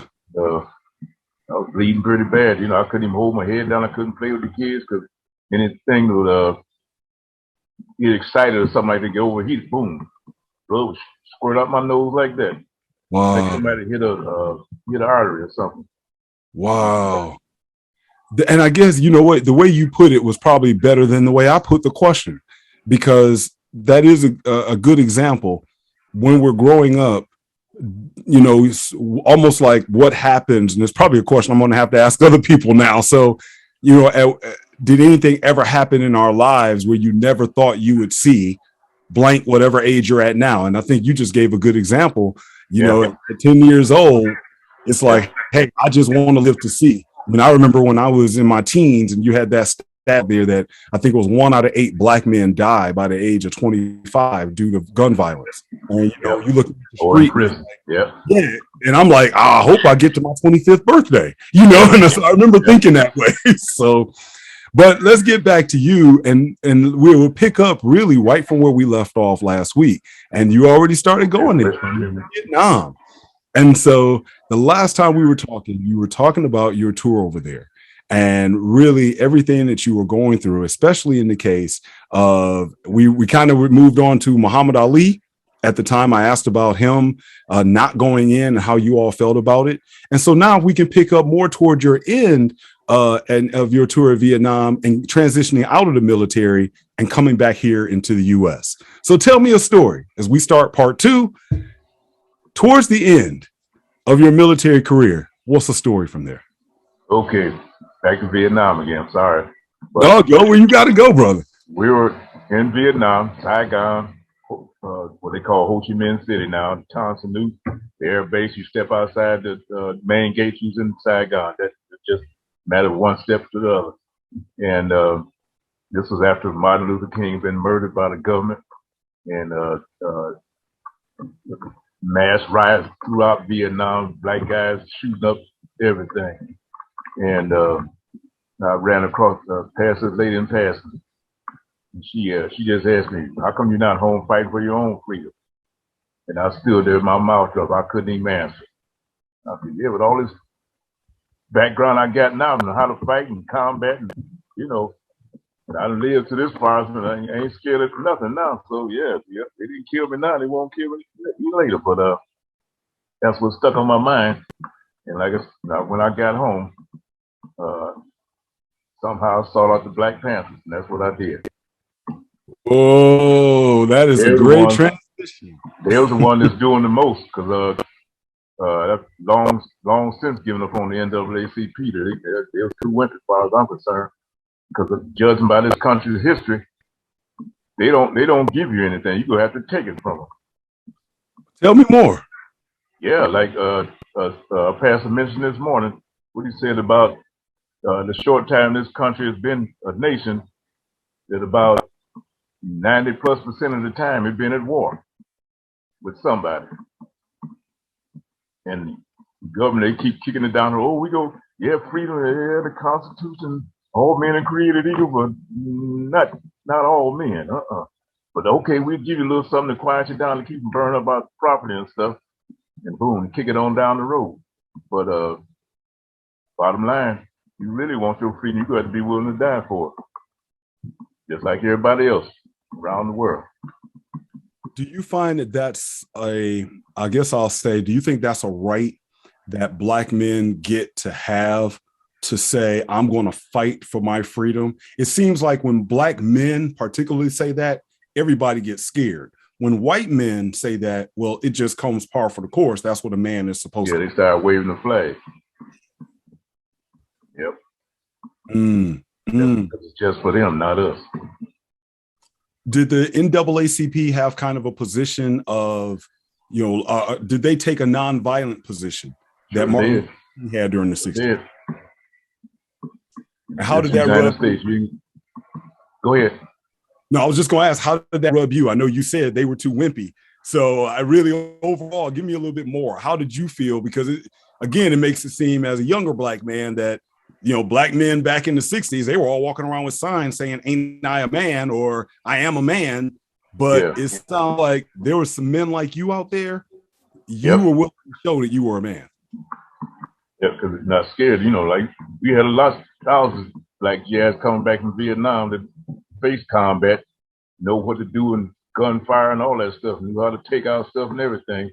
But by us, I guess where the government had it, we didn't go over as a unit. We Vietnam, you went over every day. Somebody that's coming over and going, you go in, somebody come out. But it's that one at a time. And bottom line, I was the only guy out of my unit from Lockbourne Air Force Base in Ohio that went to Vietnam because it got to be racism. I wasn't taking those. They tried to give me some Article 15s on a couple of things. That's so many times. Why these guys keep picking on me for stuff I didn't do, making up stuff. So that's when I got in touch with freshman Congressman John Conyers, and he got back with him, and they were like, oh, they had to shut up real good then. But then after a while, like I said, they got cut my orders to go to Vietnam. About 10 days after I got married, I got my orders. Got married in September. Yeah. And January, I was on my way to Vietnam, Philippines. My training stuff. But yeah, even in when I was in high school, I graduated in 1962. NAACP was being mentioned because I went to Belleville High. You know, makeup of Belleville High, and it was considered a radical organization. So we didn't even talk about the NAACP in Belleville High School. But once I got out, I said, okay, they're doing something, but you said, you know, non-violence and protesting, man, they ain't gonna give you nothing. Just out there screaming and hollering, they throw a little something at you to be quiet. They throw a little crumb in the cage and everybody run for it and get it, heat it up, take your mind off what you went in there for in the first place. But like I said, when I got back home, saw out the Black Panthers, they was the ones actually doing something. Well, wasn't scared, you know, because they had a lot of folks in the Black Panther Party with Vietnam veterans. And I want to go there in 1 second, but let me ask this real quick. At your age, being a man in his 20s, did you find perhaps that it was maybe the older Black generation that wanted to be more nonviolent? Or do you think it was mostly that was even some people in their 20s, young men saying, yeah, I want to do the nonviolent thing? Did age play a role in that movement at all? By the time the 80s rolled around, you had crack cocaine infiltrating the neighborhood, and that definitely killed it. Yep. Because I always wondered if mostly, you know, I think right now, if we look at, you know, whether Black Lives Matter or just other movements, it seems like oftentimes it's the older generation that goes more along the lines of, hey, we just need to boycott. We just need to, you know, picket and, you know, lock arms and sing "We Shall Overcome," where the young people are like, no, we need to get out there. We need to get out in these streets. We need to be a lot more active than that. Yeah, you look back over history, what does that really accomplish? They give you a little something just because you're being nice, but if you really want your freedom, you have to take it. It's like everybody else in the world. So now I'm really interested. You sought out the Black Panthers. How does one seek out the Black Panthers? I mean, I'm sure. Tell us, for those of us who don't know, how do you just go find them? I mean, is it like, hey, go to that house, knock 3 times on the door, and it's gonna be a little slot that opens? I mean, how do you find the Black Panthers? Well, it was at the time they had, I forget the name of the newspaper. They were selling the newspaper. It came out once a week. Guys stand on the corner, you know, Panther News, Panther News. That's what I eventually ended up doing. Me and my brother next to me, Miles. And even back then, didn't realize at first, but the police were like, oh no, don't mess with them. Them you know who, they ain't scared. They'll get with you. And, yeah, I've been on some raids and raided the dope house, and I saw them set up a police vehicle to get a M14 out of them. Yeah, they ran to there was a robbery on 12th Street at a supermarket.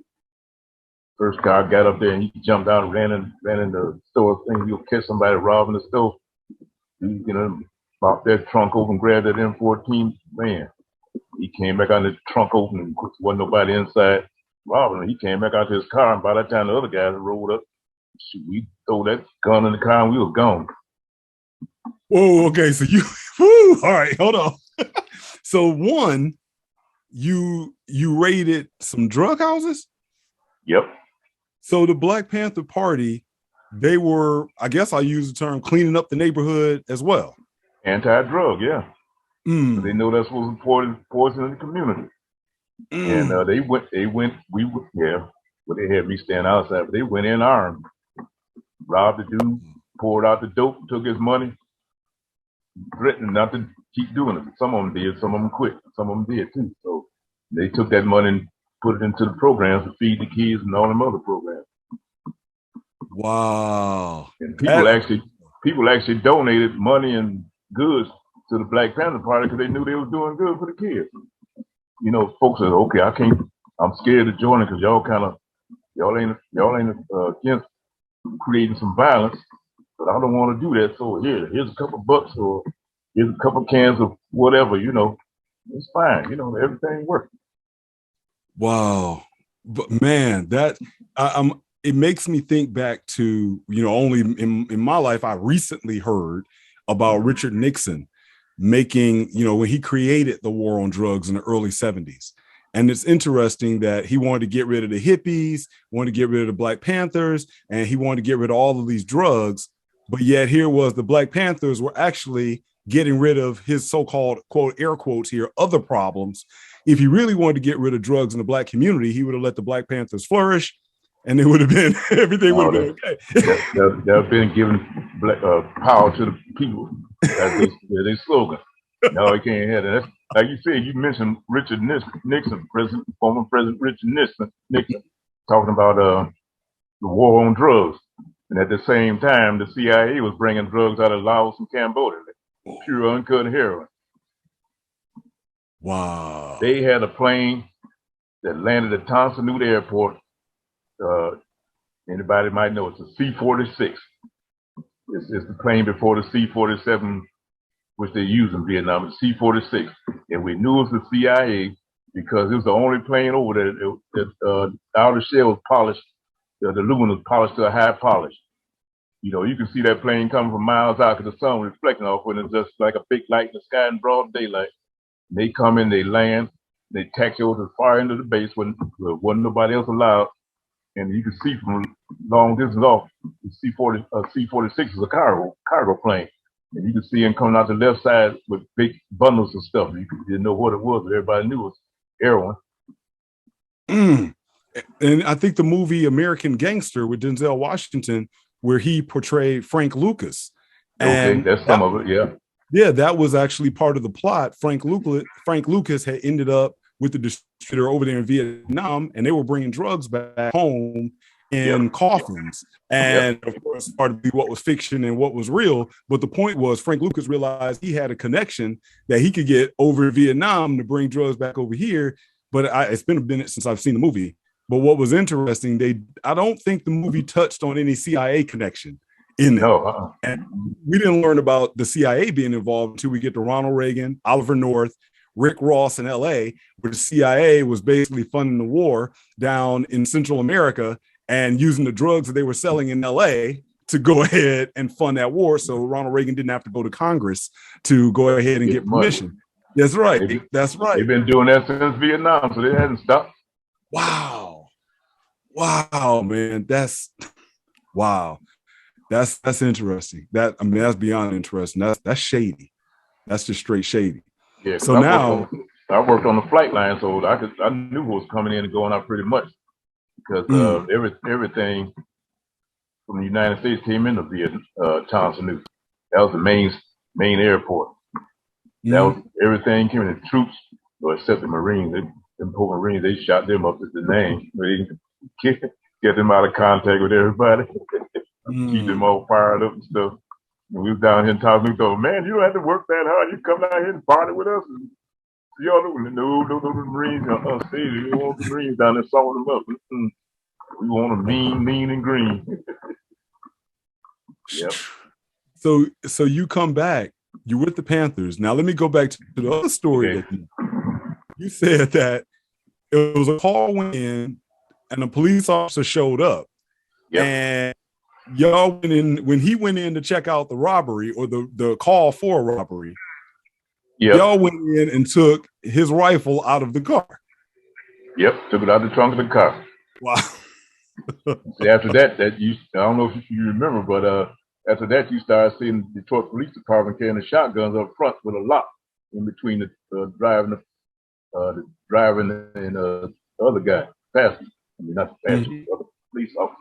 They used to ride around 12 gauge shotguns in between, by the rearview mirror, locked in.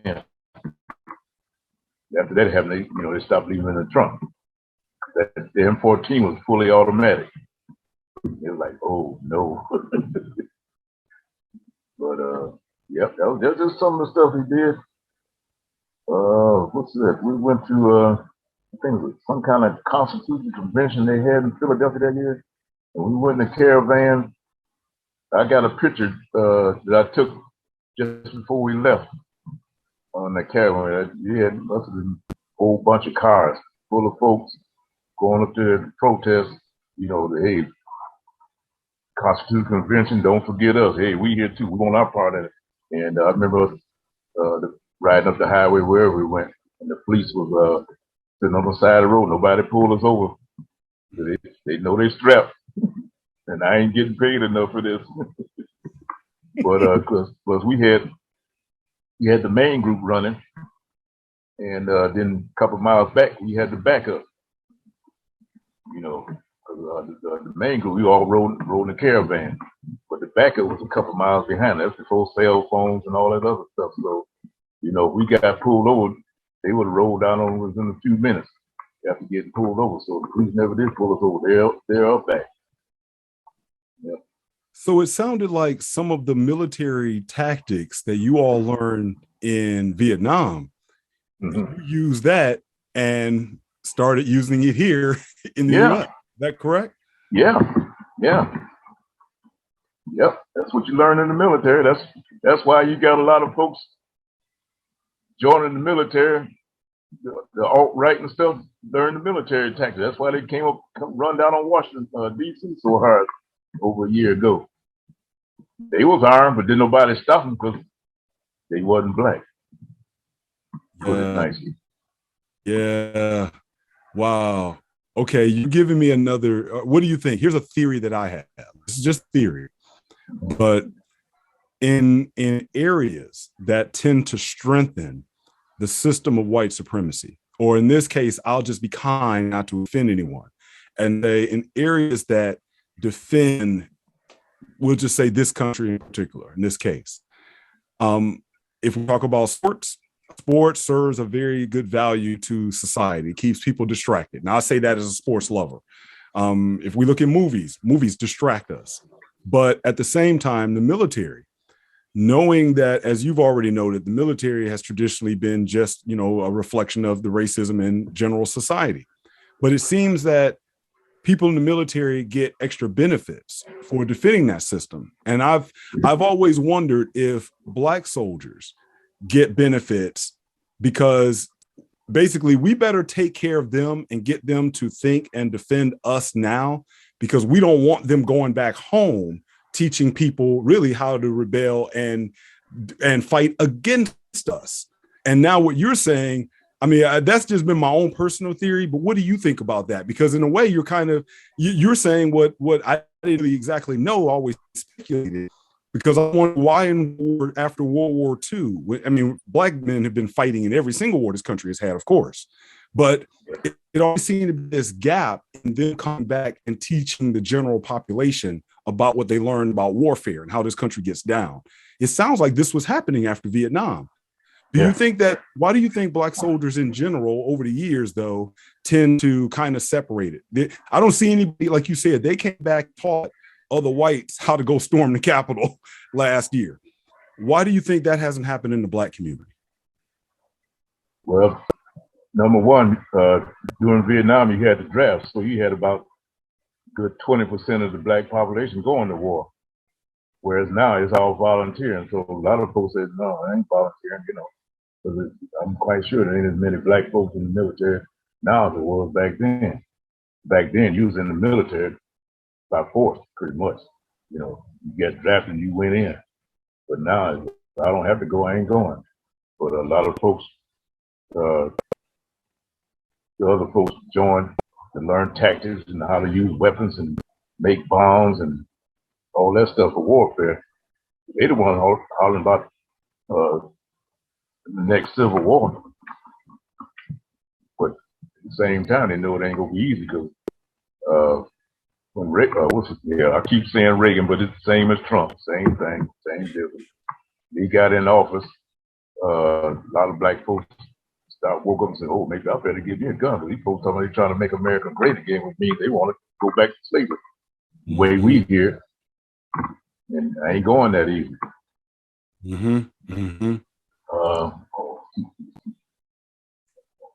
No, go ahead. It's about to come back to me again. Oh yeah, about the unity. Back to Vietnam. Sorry, that's when I saw black man unified.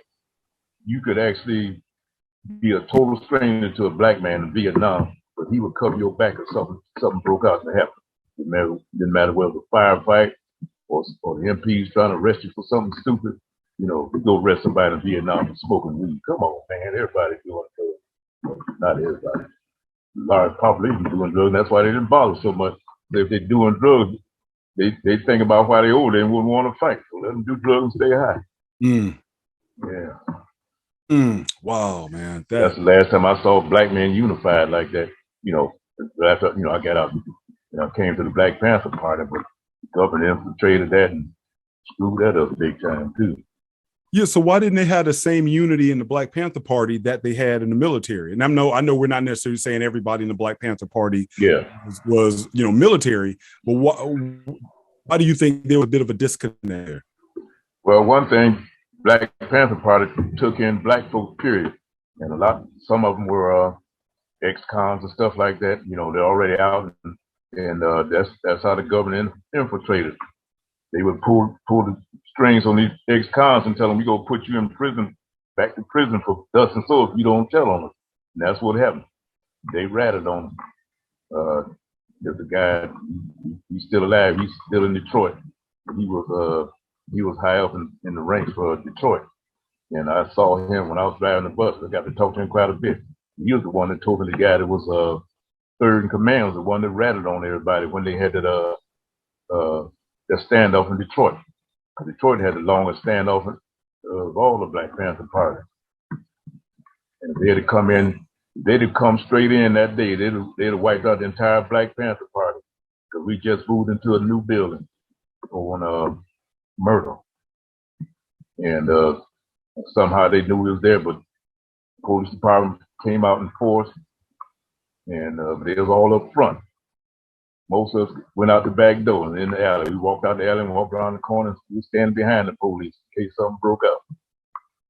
But they didn't come straight in because they know Black Panther was armed. You just ain't gonna go in, kick open somebody's door, and you know they got something to fight back with. And they knew they had some of everything: rifles, shotguns, handguns, ammo, and all that stuff. The guys that stayed there, I think they were there 13 days or something like that. But anyway, yeah. So when obviously when I was born in 1970, so the Black Panther Party is always from you learn nothing in school about the Black Panther Party, and we learned a little bit about it when everyone started getting conscious back in the late 80s, early 90s. But then you learned about Huey P. Newton, and certainly I think within the last couple of years they made the movie about Fred Hampton. Did you ever get a chance to see any of those guys speak? How were they viewed on let's say a local level? Because it seemed they get a lot of attention on a national level, but locally, how were they received? Okay, let me tell you how bad the Detroit Black Panther Party was. When Huey Newton got released from prison, he was on his way to New York, to confer with whatever. He, stop in Chicago, and he quick brief meeting in Detroit. His folks from LA wanted to go with him, but he said no. He wanted the guys from Detroit to go with him. He knew they wasn't scared. And sure enough, Detroit chapter went with him to New York and came back. Nobody bothered. Wow. Wow. Wow. So let's go into then how the Panthers ended up being, like you said, dismantled. At what point did you get out?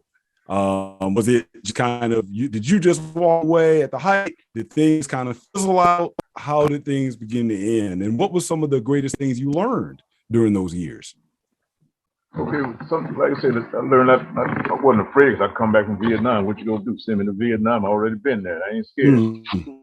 But the way that the party got infiltrated, but they used the guys who were ex-cons, like they said, they was doing stuff. They had round guns and, they was doing raiding dope houses and stuff like that. And the FBI was up on it. And, some of the guys informed about what happened to keep them going back to prison. And once that started happening, everybody started separating. I said, go on my own way because I can't fight them by myself. So, I just broke wide and started my life elsewhere. I wasn't that high up on the list for them to even bother me. They did try it, but yeah, I met them at the door of my 12 gauge. They turned around and left. Whoa. Anything more you want to share on that? But I'll leave that up to you. Yeah, because this particular day I stayed in an apartment on the second floor on Calvary 12th. 12th Street was where the Finkel bus ran. The bus stopped right in front of the apartment. It was a 5 and 10 stores, kind of like downstairs.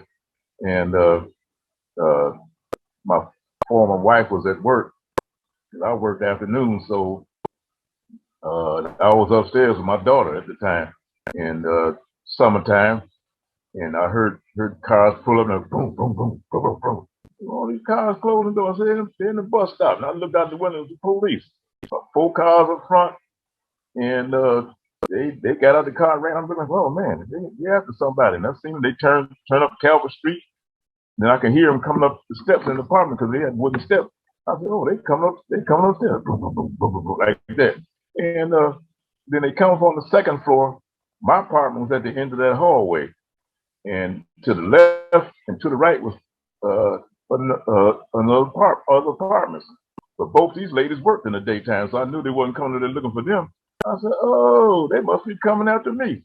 So I told my daughter to go in the bedroom, pick the 12 right there by the doorway, and they come down the hall. I said, yeah, ran back down the steps. I was telling which one going to come through the door first. They turned around and U-turn, looked at it out the window. They got back the car and took on. I ain't seen them since. Yep. Wow.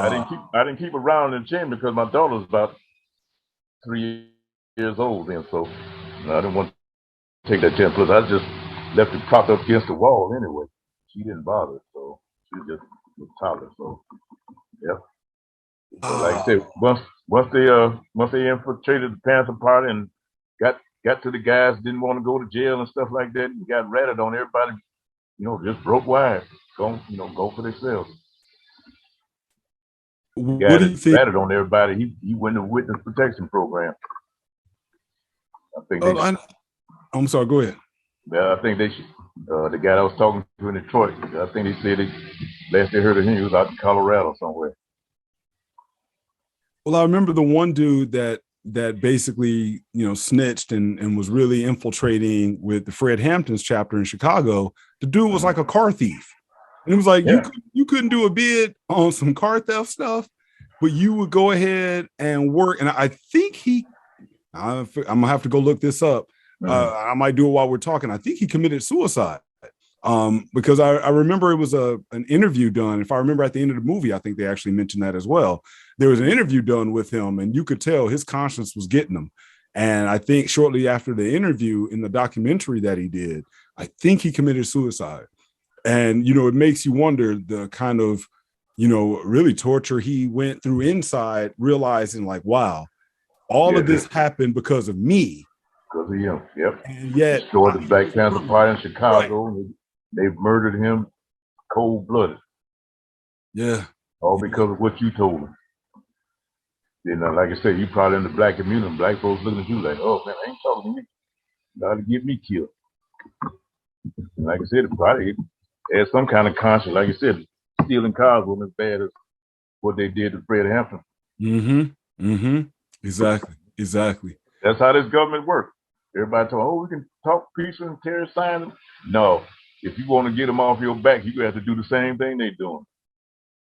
Let me ask you this, and because you are just so astute at history, I have another theory. Let me know about my theory. See, I get to run my theories by you here. I have another theory. Someone said to me that, they were talking about certainly, who know, I don't want to get censored here on the YouTube world or get our phone call monitored. But someone said, basically, if you look at things that happen, like let's say if someone gets in charge of the country, you don't want them to get taken out. Like they say, oh, Barack Obama gonna get taken out by some random person. And I said, if we look in the United States, it seems like we went through a decade of assassinations, and then they just seem to disappear until Ronald Reagan and John Hinckley later on, I think in the early 80s. Do you think that, I guess I'll just say I have a hard time believing that assassinations are random by some crazy person. If we look throughout that decade of the 60s and the early 70s, people who got taken out, that wasn't by just some Yahoo that was watching them on TV, like they said John Hinckley with Jodie Foster. It seems to be, I don't care what president, senator, civil rights leader we talking about. It seems like it's more than a conspiracy theory to say that the government somewhere. Government backing somewhere in there. Okay. All right. Just see again, I'm asking a veteran, somebody who was there, and you can tell me for sure. And I'm just not making it up on my own conspiracy trail then. Yeah, what's the name? James Earl Ray, they accused of killing Martin Luther King. That's right. He kept saying he didn't do it. They set him up. The FBI did that. So how you go get a guy that's supposed to be a redneck from Alabama able to follow Martin Luther King around like that and pick him off with a rifle and nobody catch him? He end up in Europe a day or two later. He probably did end up in Europe, but the government paid for him to go there. He probably couldn't even find his way up the highway to Michigan. When it not without government help. When it happened, did you personally suspect that the government was behind it in some way? Everybody knew it was the government. Wow. You go back and see it. How J. Edgar Hoover hated Martin Luther King. He was all in his business. Yeah, excuse me. He probably upset because Martin Luther King wouldn't have sex with him. Turned on with his homosexual self. I did hear those rumors as well. And it's amazing that never really gets talked about. Yep. Well, why is it then that I'm going to go into the, let's say anyone over 65 and up who can remember the 60s, they were there. Why is it that they are not more suspicious about things today? It seems as though, if whatever gets told, put on the media, whether it's Fox News, whether it's NBC, whether it's CNN, they believe it. But yet, even in my lifetime, I'm learning now after living through 9/11, after watching what recently happened in the last couple of years. I've watched too many things happen to immediately think that they're telling me the truth. If you said everybody knew that the government had something to do with it, why does it seem like our older generation, I'm going to say your generation, why do they seem to believe everything they're told today? Maybe not so much they want to believe everything. It's just, they're just tired of BS. Another government lie. Don't get all wrapped up in, I'm too old for that stuff. Put it mildly. Then you had a lot of people in my generation that didn't do nothing back in the 60s either. They ain't sure enough they ain't gonna do nothing now. Good point. Very good point. Yeah. That makes sense. That makes a lot of sense. Wow. All right. So now we get out of the Black Panthers. So you've been in Vietnam. You've been with the Black Panthers. So now what story becomes open for John's life at that point? We're talking you're now probably moving into your 30s. So what's the story from John's life then? Well, during that time, that's the sexual revolution that finally hit the Black community. And that's what we're doing. Just going out partying, hopping, bed to bed, and all that crazy stuff. Mm-hmm. And that stuff then died down until the 80s when AIDS hit. Yep. Yeah. Well, AIDS with crack cocaine and stuff. That killed up a whole lot of,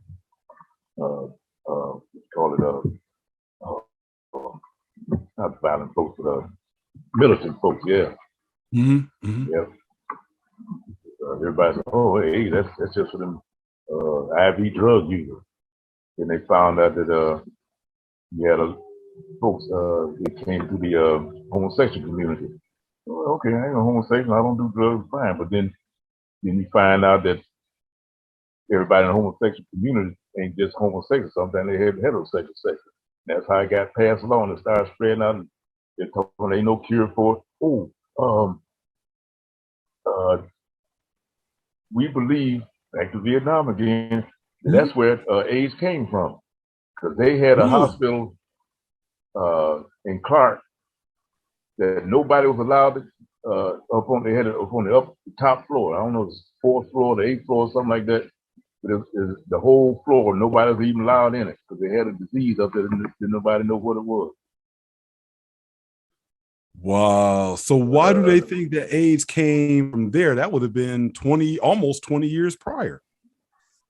But like I said, it was the same saying that don't do this and don't do that in Vietnam, and it might have been a tactic to infect the soldiers too. You know, guys be out in the field 3 or 4 months and they ain't seen a woman since they left the States.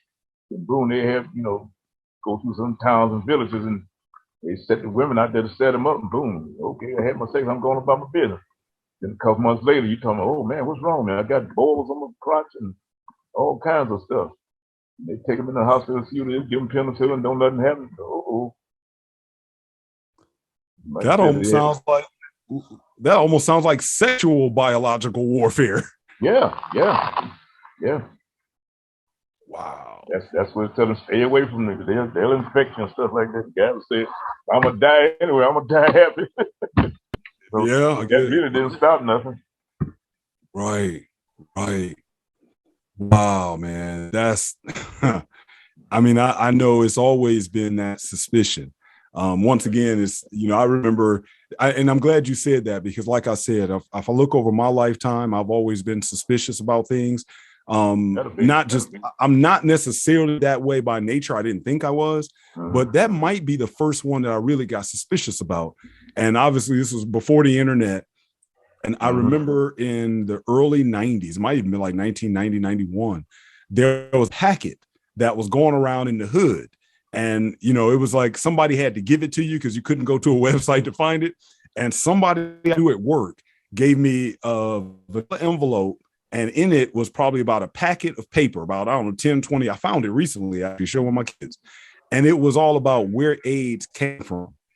And it was a bunch of information on there with footnotes, and who knows whether it was actually hood research or whether it was actually real research, but it did something to me, because it was the first time I started realizing that what I'm seeing on TV isn't really making sense now. And they were that in those papers, it was saying that, there's really no way it came from a monkey. Why did it have to come from Africa? And it was questioning, and it started putting questions in my mind. And that might be one of the first things that happened where I started saying, yeah, I don't think they're telling us the truth about stuff. And so it's interesting you even tied that in again, that it's how it's always been. Coming from the government, you better be suspect on it. They throwing some flack out there to take your mind off the real deal. So when you look at, go ahead.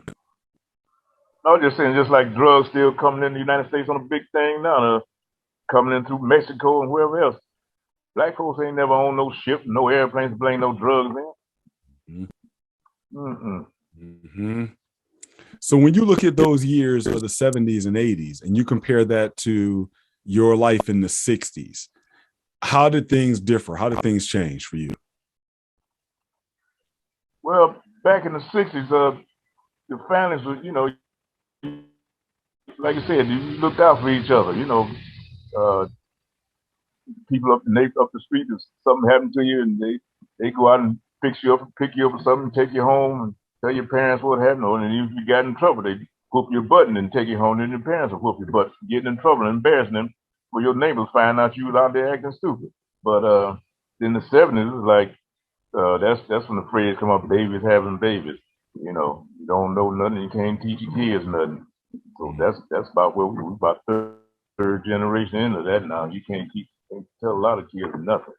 They don't want to do nothing, don't want to work, don't want to learn, but they want to sit back and just get something from somebody else. In the 70s, it was kind of like folks are still friendly and stuff, but everybody's breaking off to be individuals. Do your own thing. That was one of the cries back then. Do your own thing. I think you even had a song about doing your own thing. That's where it was, and it evolved into where we at now. Was it the Isley Brothers? It's your thing. Do what you want to do. Yeah, that too. That was another one. Yep. I can't tell you who to sock it to. Who to sock it to? Yep. Yeah, we saying that real loud.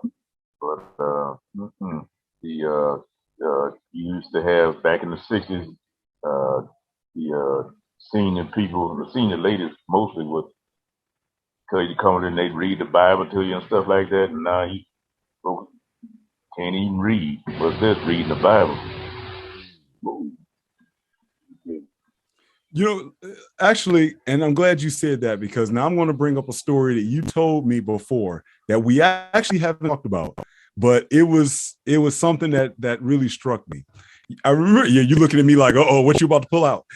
No, I'm turning my head because my heat came on. It's hard for me to kind of hear you. Okay. Yeah, go ahead. But I remember you telling me a story about you being in school. And I think, did you say you wanted to be an engineer or something like that? And the teacher kind of, I thought the teacher kind of discouraged you from that. Do you remember that? Could you just tell that story? Because it kind of ties into what my next question is going to be. Okay. I remember 10th grade, my English teacher was fresh out of college. She was a teacher. And like I said, it was at Belleville High. And I think it might have been a class of about 30. And I didn't have no study habits, but I had aptitude for business and, words and stuff like that. I would score high on the English test. I was always in the top 10. And she would, would maybe that much higher than the rest of the folks in the class. And she pulled me one side and said, "Ain't no need you start studying that hard, because you only get a job in the factory. It would be the best job you could ever get." In other words, I was messing up the curve. I was scoring higher than the majority of the white people in the class. And wow, after I got out and thought about it, I said that was kind of a racist thing to say. That encouraged me to go on. How you know I'm not going to college? Just like y'all, if you'd have told me about it back then, I could have gone to college like everybody else with scholarships and stuff like that, but we weren't even told about that stuff. I know I wasn't told about it in 1988 when I graduated high school, and I went to all white school. They didn't tell me anything about college. Nope. Just like finances and stuff. Once I found out about finance and investing, after I married Jaquetta,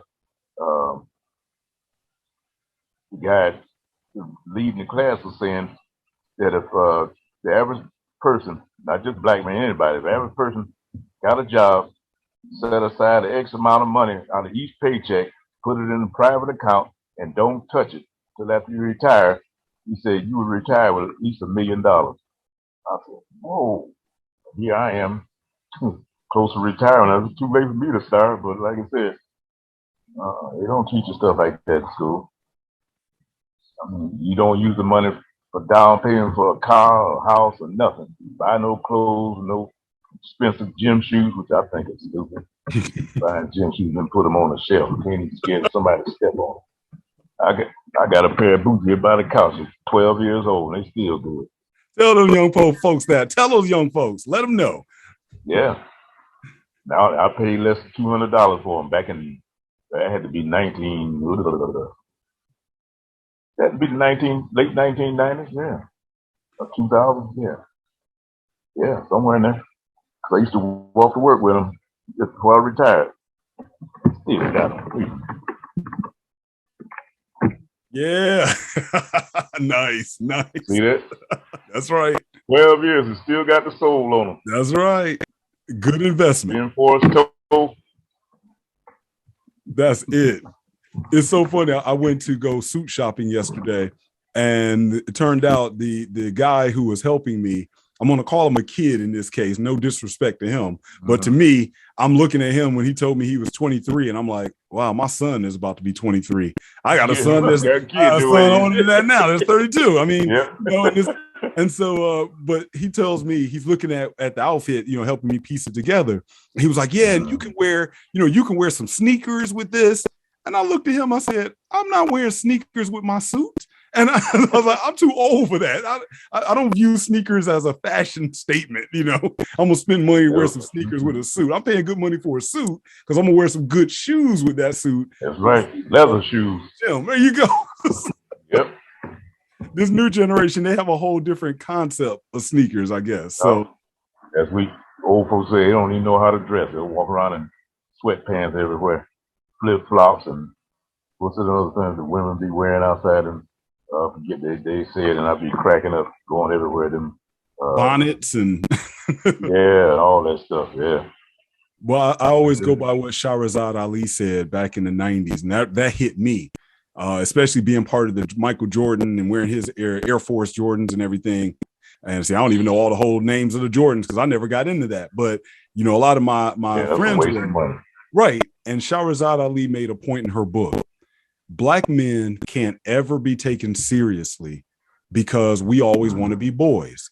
And she used as an example, only boys wear gym shoes wherever they go, because you shouldn't wear gym shoes unless you're playing. And if you are the type of boy, that's all that kids do. You know, you don't put kids in good clothes because they always want to play around. So when black men walk around, grown black men, you always want to wear gym shoes with no matter what you're wearing. You're showing that you got a boy mentality because you always want to play around. You never are focused on handling business. And that hit me. I was like, all right, I need to, I don't do that. Yeah, because big thing about me when they was paying $200 for Michael Jordan shoes, and he found out that he had them made in Taiwan or China somewhere. It only cost him $3 to make the shoes. The rest of that was profit.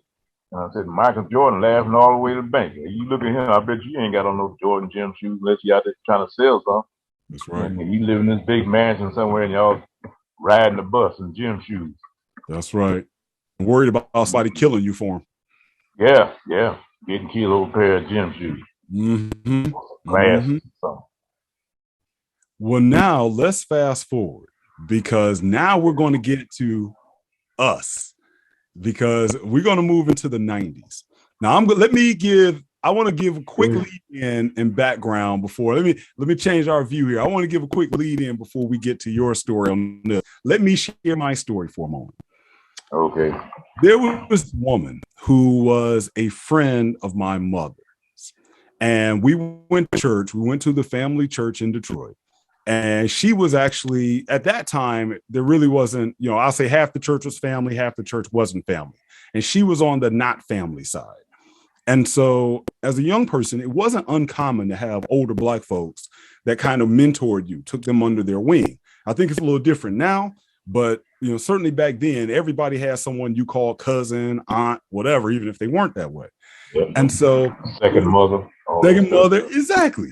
So with my mother's friend, it was kind of a trip, because I remember my cousins, you know, we would actually call her and complain to her about our parents. And so at the ripe old age of 10, 12 years old, here it was, you know, my mother would do something to me, my father would do something to me, and here I am, I'm picking up the phone to call her, and she would explain my parents' side. And she would talk to us, pray with us. And it was like, it was something that I took for granted at the time. And it wasn't until I got older and had kids for myself that I realized that's not common. And I realized I learned later on that how much my mother appreciated that she knew that her kid could call somebody, talk to another adult. And first, that adult was safe And it wasn't like, well, your mama tripping, you know, but it also wasn't even a case of, well, you just bad and you need to listen to your mama. It was true wisdom. And that woman's name was Jackie, AKA, and I will end up learning more along later, Jaquetta.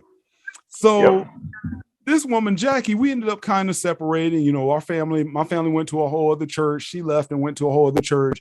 And I still knew her family and everything like that. And then we get to the mid-90s. People telling me Jackie's about to get married. Now I remember her being single the whole time I was growing up and the whole nine. And she's going to get married. It's like, oh, okay, she's going to be married. All right, cool. You know, back then people were still getting married. They're not doing that as much now, but you know, people still getting married.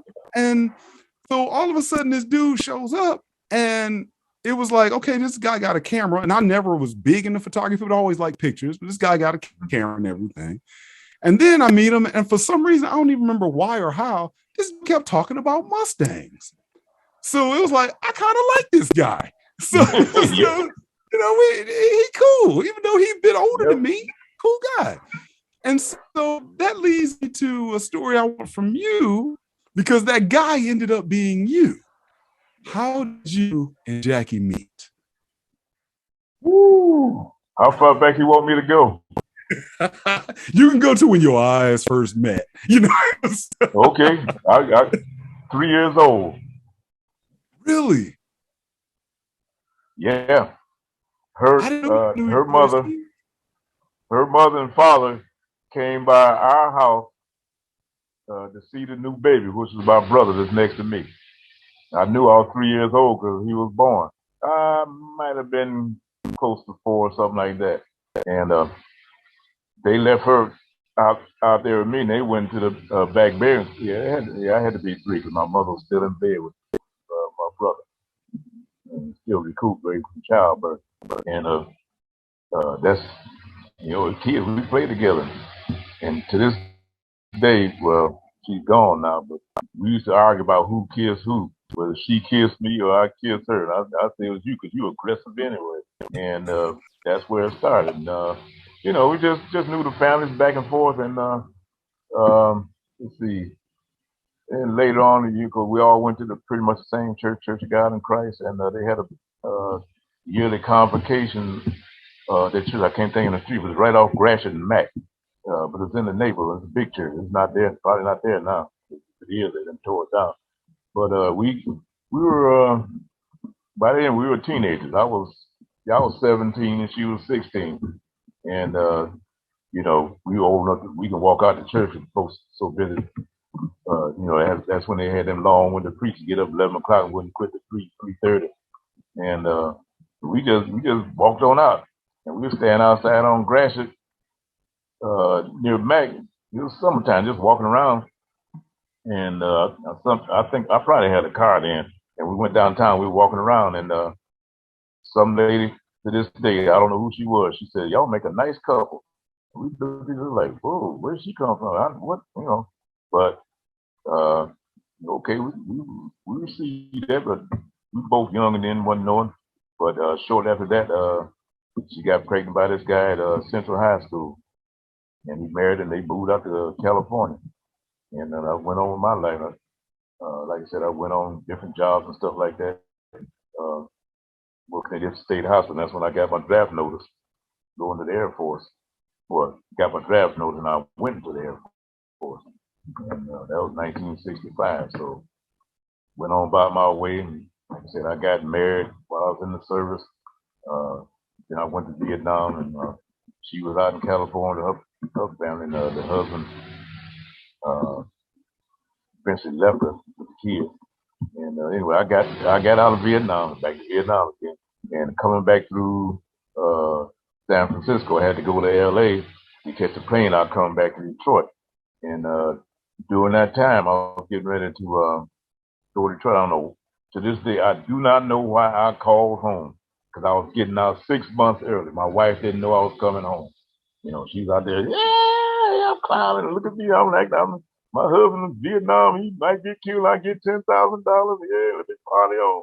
And for some strange reason, I called home, called back where Ohio, and her mother answered the phone. And the mother, oh, you back home? Oh Lord, get yourself together. Come up wherever you were. And blah. Anyway, I miss going to L.A. Because I made that phone call, and I miss going to L.A. because her, I think two of her brothers and everybody was all hanging out in L.A. then. It was 1969. So that was party time then. That was the years of the hippies and free love and free drugs and all that stuff. But I didn't. I came on back home. That's how that started. 6 months later, we were separated, and she was back in Ohio, and I was in Detroit. But like I said, the years went on, and she stayed in L.A. And years went by, and then think nothing about it. She moved back to Detroit, and what was it? I went by and saw her one time. She was staying at the place, staying on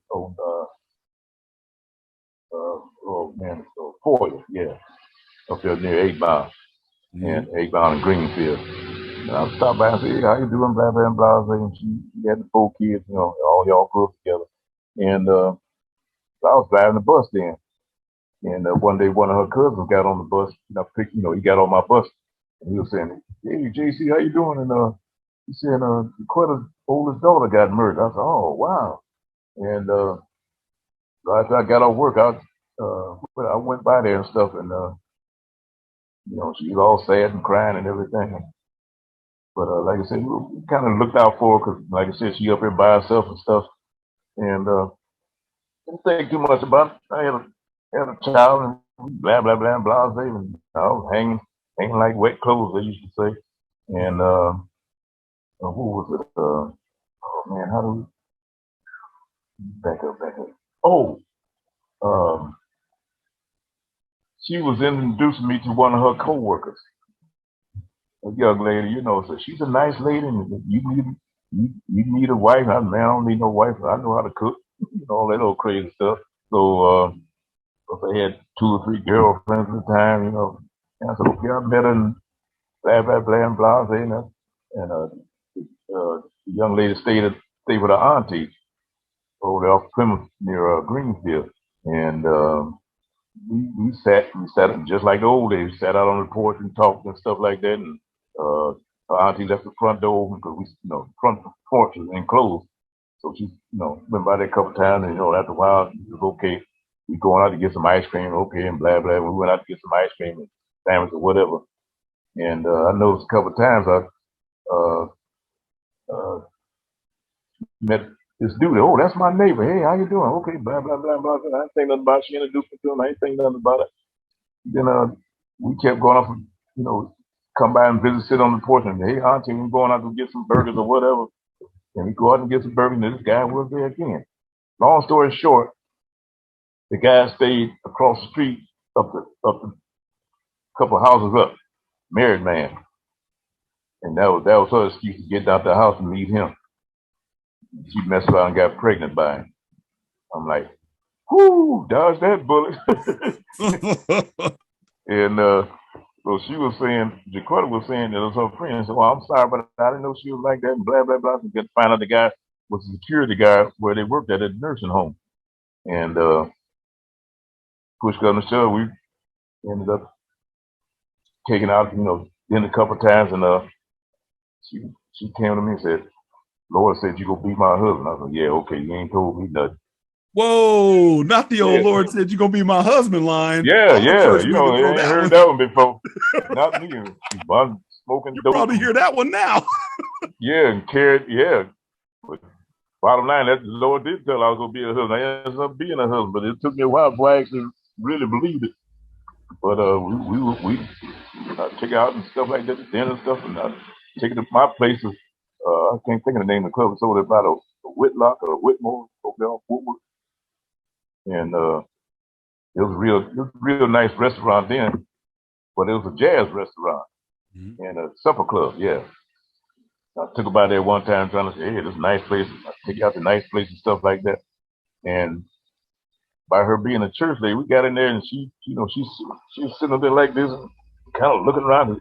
Back then, everybody was smoking cigarettes and smoking weed and drinking, and church lady don't belong up in there. And I tell her, oh man, I ain't gonna bring her back here no more. And I found out she liked chicken, so we started going to places and drinking stuff like that. You know, like I said, it dated on for a long time. It took a long time to crack this nut.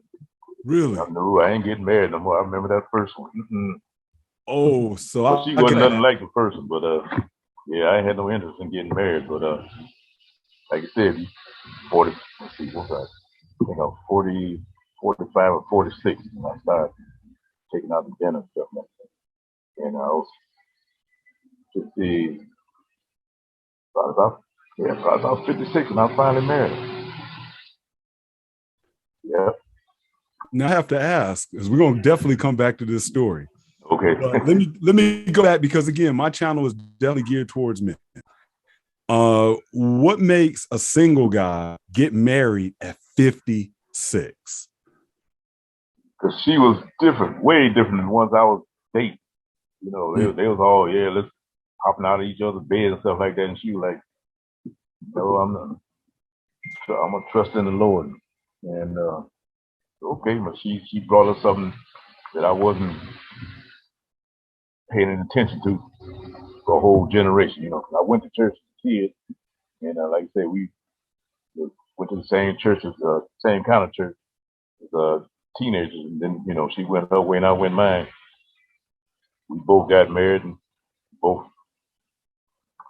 got divorced, and you know, we was on our separate ways. But like I said, I wasn't even thinking about getting married. It didn't cross my mind for what. I got 3 girlfriends. I know how to cook. I don't need no wife. But got my own car, my own place. Don't need nobody to mess that up. Yeah, but it's just her demeanor.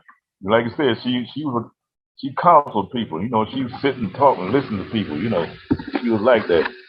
And you know, like I said, once I finally married her, finally got my act together and married her, I said, oh, I'm 56 years old. I ain't gonna find nobody else like this. I'm too old. And so I married, and like I said, we married, and just to do the right thing. And you know, the woman loved me, and she knew I loved her, but she'd been hurt so many times before. So this came on mind. I used to keep in touch with her, and she was engaged to this guy. He said he was a minister, and he was the brother of one of her good friends.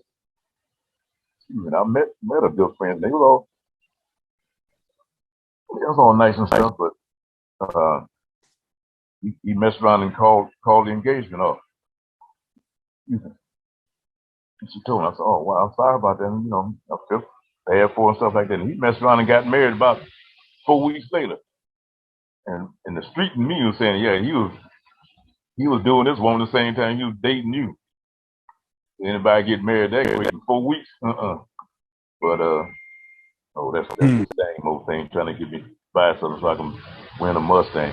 But anyway, she, you know, like I said, I kind of looked out for her like a big brother. No, not like a big brother, but that's the guy that I actually looked out for. She actually trust me. But she really didn't trust me even after we got married, because she'd been hurt times before. But once she found out that I was really in her corner, oh man, we messed around there and got married, and going to straight gate. And then I just wanted to go to church and thank God for healing me and saving my soul and all that. I was just glad I didn't die from all the years out there acting the fool. Many guns I had. I had more guns pointed at me in Detroit as a cab driver than I did in Vietnam. So I'm like, oh man. But anyway, once he got in the straight gate, I messed around. They asked me, went to catechism class. She'd already been to the 2 of them, and I went to 1. And I said, wow, it opened up my understanding about God and His promises and covenants and all that stuff. I said, okay, this is really working. So some guy approached me and said, hey, well, we've been looking at you. I said, looking at me for what? We saw how you come to church and how you and your wife always sit together and sitting down front and stuff like that.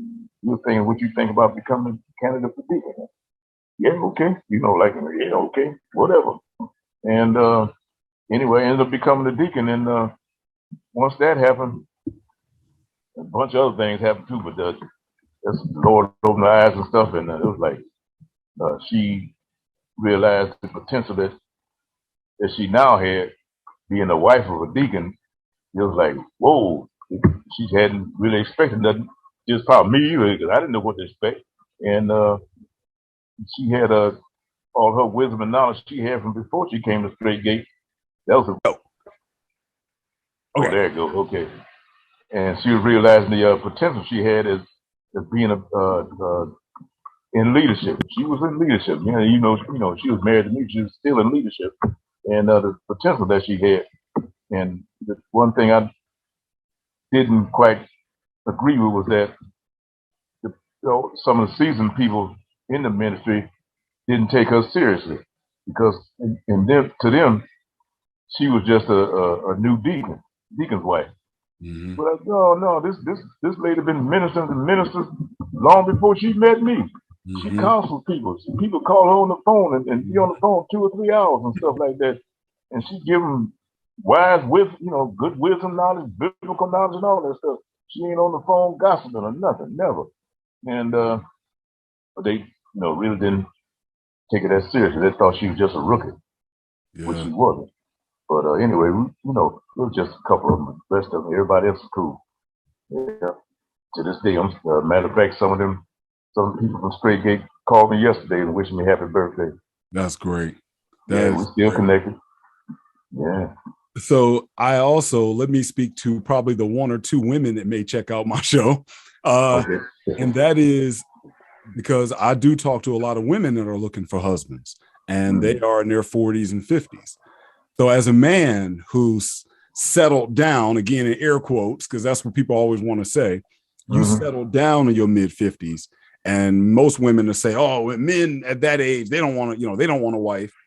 What qualities did she have that other women did not have that made you say, I need to wife her up? So I'm asking more of a compare and contrast. What did she bring to the table that the other women did not bring to the table? She was a bona fide godly woman, period. Read, studied, prayed, all that stuff. Just like she did when y'all was kids. She stuck to that. And raised the kids the same way. And wasn't no funny business. Wasn't no scheming or let me see if I can hit you up for some money or this and that, which I was going through the previous women I've been dealing with. Not to mention no names, but yeah, they were just after the money of what can you give me, what can you do for me stuff. She was like, no, I need somebody, you need to be stable, and I was somebody that she married that actually had her back. I covered for her. She was being the father and the mother at the same time trying to raise a kid. But when I married her, she didn't step back. She just stepped forward even more because I was out there in front of her, blocking people and, hey, I'm gonna no, you ain't come here and do that with my wife. Oh, she got a husband now. Yeah, I can't say that to her no more. Yeah, because I don't know, I thought about this incident where somebody in the family used to come by, bring a couple of dudes from the old neighborhood back when they were teenagers. And they'd be home they'd be there when I get home from work. I get home from work about 1:30 in the afternoon. I'm sitting there, how come you blanket? No, I didn't say blanket. Negroes sitting up in my my house, and I've been working. They up here, they were players. I guess they must remember something from back in the day or something. And I didn't say nothing to them. They come in, how y'all doing? They sit and talk for a while, and she would try to minister to one of them. And they, after a while, an hour or two, they get up and leave. But one day I came in from work, I was bona fide illegal by driving the bus. And I came in the house. I guess when I took my jacket off, or my sweater I had on, my bus driver sweater, it revealed my little my nines sitting in my belt. They saw that, and I ain't seen them from that day to day. They saw you. This a church guy to carry a gun. Yep. I got to protect my house, dude. That's right. Something happened down. Go down. Y'all is fault. You said something that will probably end up being the title of one of these episodes, because I like that, man. She could step forward because I was out in front of her. Yep. Man, that's deep. That's deep. Because I think today most men are taught to not go out in front of the woman. But I think personally, and I like your statement because I think it summarizes it well. I have no problem with a woman stepping forward because I'm leading her way. And she likes that because it gives her the freedom. It gives her the flexibility. It gives her the security knowing that I got her. I'm out in front. And anything that come our way, I'm there to block it off and stop it. Yep. That's right. She keep moving on. She ain't got to duck and hide or run. I got my husband in front of me, so I ain't worried about nothing. Yep. You know, there's that saying that, you know, there are no feminists when the house is on fire. There are no feminists when that door is getting kicked in. You know, because even the most ardent feminist is saying, looking at you like, you're not gonna get up. Yeah. What you gonna do? You just equal as I am, you know. Yeah, earn your money. You know, earn your money that you making with your degree, right? You know. So man, I love that statement. That really says a lot right there. And it says something that even though she was saying, you know, I'm a leader and she was able to do this role and wanted this role in church, it still actually shows that she's willing, you, her man, to be behind you. And that's not something that many women are willing to do. Not at all. She actually had me out there when I didn't even want to go out in front. You know, that's your role. I'm like, okay. Don't worry, I got you. Once I stepped out there like that, I'm with my husband. Everybody, okay. Wow. And she wasn't asking for money. I'm still tripping out there. So you've been talking to women in 40s and 50s and they still trying to hit you up for money, huh? Yeah. Oh, yeah. Game doesn't change? Ain't nothing changed. I ran one of them exes that I was dating before, just before I met my wife. She found me on the internet sometime and found out, it's really you. Yes, me. Got together and I came to Detroit one time and stopped by her place and blabbing, I'm in love with you. What? I ain't seen you in 20 years, maybe 30, and you talking that stuff. And next thing, I got my own job, blah, blah, blah. Yeah, but still want to still looking to be hand out or something. No, I'm out of here. But even when she was dying of cancer in Ann Arbor Hospital, U.M. Hospital in Ann Arbor, the bishop had sent two of the elders from the church to minister to her. Everybody knew it, you know, she even knew because she asked the doctor point blank, how long do I have? And he told her about 3 months. And the family come by there to sit with her, and she got up out of bed and came down to the lobby. And the two elders came up just by the time we got there, and she was preaching to everybody, you know, and she was telling the kids about y'all need to get right and stay right and blah blah blah and blase, and she was all up and down and back and forth, book, chapter, and verse. And the two elders were sitting there, and after my wife finished, they said, we can't, Bishop sent us to minister to her, but she ministered to us. I'm like, whoa, that's the kind of woman she is. That's her. Yep. Yes. They left there shaking their head, but they appreciated it because I knew both of them. We all good friends. We all worked together in the church and everything. One of them was a deacon before he got promoted to be a minister. But we used to work together. We, you know, Saturday we clean his team. I was on one of the guys on his team, and we cleaned up, did what we were supposed to do at the church and stuff.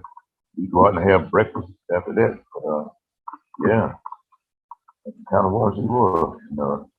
Like I said, when the last day, last few hours in this apartment, she laying on that gurney, and Lord, let me see. After it was over, that there were 7 people in the room, including me.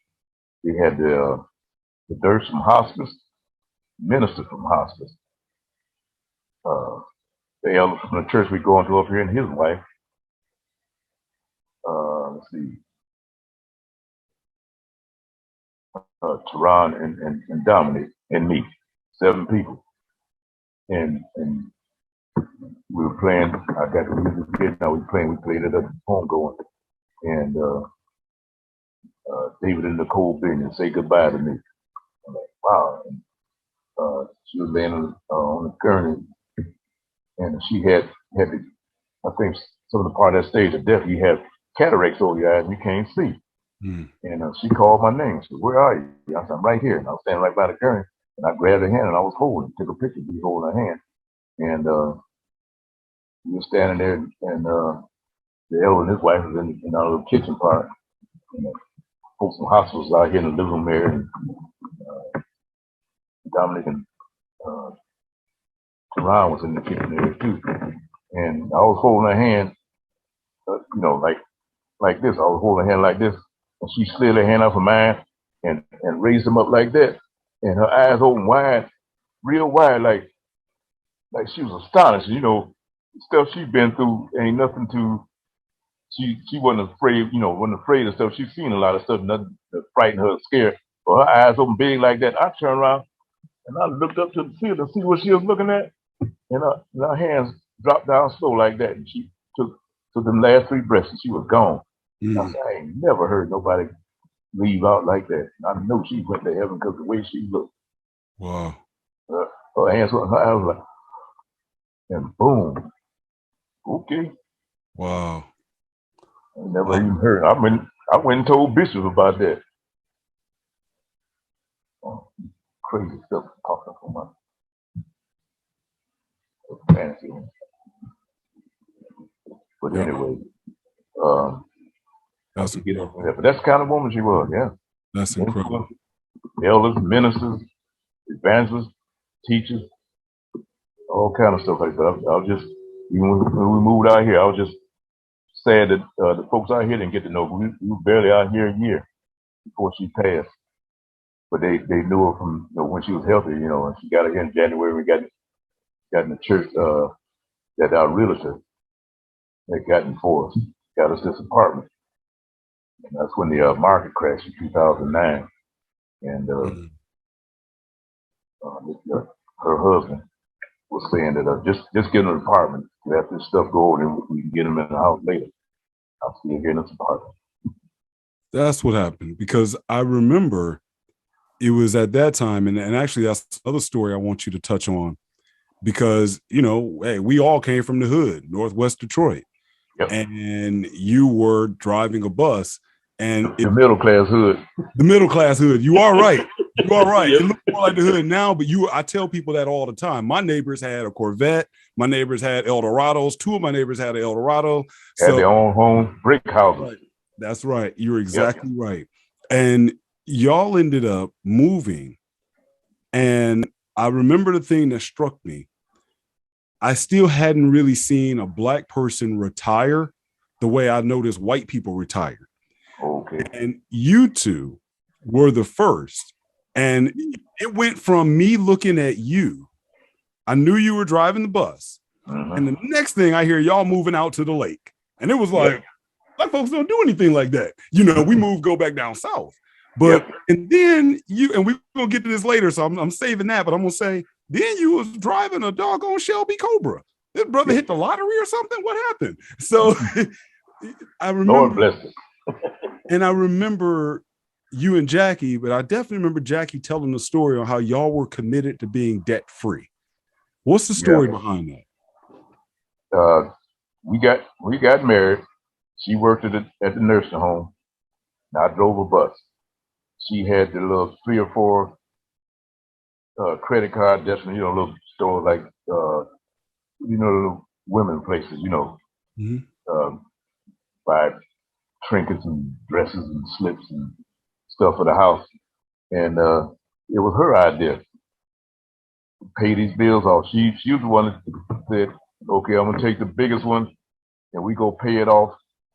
And once we pay that off, we go take that same money we were paying the biggest one off and apply it to the next 2. And what we did, and we were paying that off. And I said, wow, this is working. And but during that time, the first year I married, she had a stroke. And Lord was in it because he blessed me. I came home from work that day, about 3 something in the afternoon. And I walked in the house, I greeted and kissed and all that stuff. And we were talking. Then I noticed that and I saw the left side of her face, my left, started drooping down. And my experience from working in the hospital, whoa, she's having a stroke. So I walked into the car and we left Faust, went up a block and a half out of drive, shot out of drive across Southfield, hit Sinai Grace. Took her in there and rolled in on the gurney and stuff like that. And the nurses thought, yep, she's having a stroke. And they came back and told me later, if like I said, if I'd have called the EMS and waited on the EMS, she'd have probably been paralyzed for the rest of her life. Mm. But I took her there and they got her together, and she lost some use of her left side and arm, stuff like that. Like I said, we prayed and all that came back, and then we decided, okay, where's this stress coming from? It's coming from her job. Mm. She was working midnights. And sometimes she was the only one on the whole floor, on the whole ward, to take care of all, 20 or 30 patients, senior citizens, different phases of being out of it. Some of the pens changed and washed up and cleaned up. She had to pass out all the medication before the day shift came on. And sometimes, like I said, a lot of times she was the only one on the floor, maybe one or two other people. And there should have been 3 or 4. Like I said, the job didn't pay that much. It paid all right, but they didn't pay enough money for folks to say they didn't want to work there. And so we decided to, okay, I'd rather have you than the money. So you stay home. But at that time, we were both cooking. And I fixed meals and she fixed meals. We feed each other and stuff like that. And we split up stuff like that. But she stayed home. She started fixing the meal and keeping the house in order. But that meant I was the only income, which was tight at the time. And we managed to it. Lord bless us this time. We pay our tithes and offering and the bills, because she was good at paying the bills. She taught me how to pay your bills. Don't sit up there and wait till you get back then. You get the red trim envelope. That's when you past due. They give you to shut it off. That's how I paid my bills. She said, no, pay them up front. You ain't got to worry about that. And that's how she paid the bills. The utilities and stuff like that, car notes or whatever. And that's what I learned from her too. So we did that, and Lord bless her, we paid the tithes and offering and bills and stuff, and we get that paid. I said, I ain't got the $3 money. We get to pay to get groceries and stuff for the house. We had the food and everything we needed, and but we didn't have no spending money. That's $3. That same $3 will last us to the next weekend when we went through it again. Paid all the bills, and they had that. But that's how Lord bless us go through that. And we eventually got out of that. That's about 3 years. We tried to buy a vehicle, but they were telling us that just on my income, I couldn't afford this used vehicle. We go get a Mazda van. I think it's an MG6 or whatever you call it, Mazda 6, something like that. Mm-hmm. We almost had it. Finance company came back and public social credit, and no, you can't afford it. So, okay, so I let it go. And that's how I ended up walking to work. One of the brothers in church, one of the deacon buddies, they throw out his bike, 10 speed. His wife said, why don't you get that to Deacon Heifer? We gave him, he sat around the house for a while. You know what I'm saying? Okay, instead of me walking to work, I can ride this bike to work. It used to take me 55 minutes to walk from my house to the bus terminal on Schaefer, Coolidge Terminal. So I got the bike. It only took me about 20 minutes. So, like I said, that's how the Lord continued to bless us. I rode the bike, and that's what the time I was thinking about retirement. We went downtown, I think, on something to do with a family business. While she was downstairs, I went out, so let's go up to the 8th or 9th floor and check on my retirement thing, see when I can retire. So I was close to retirement. So I went up there and talked to the lady. She got in the military, so I told her, 3.5 years.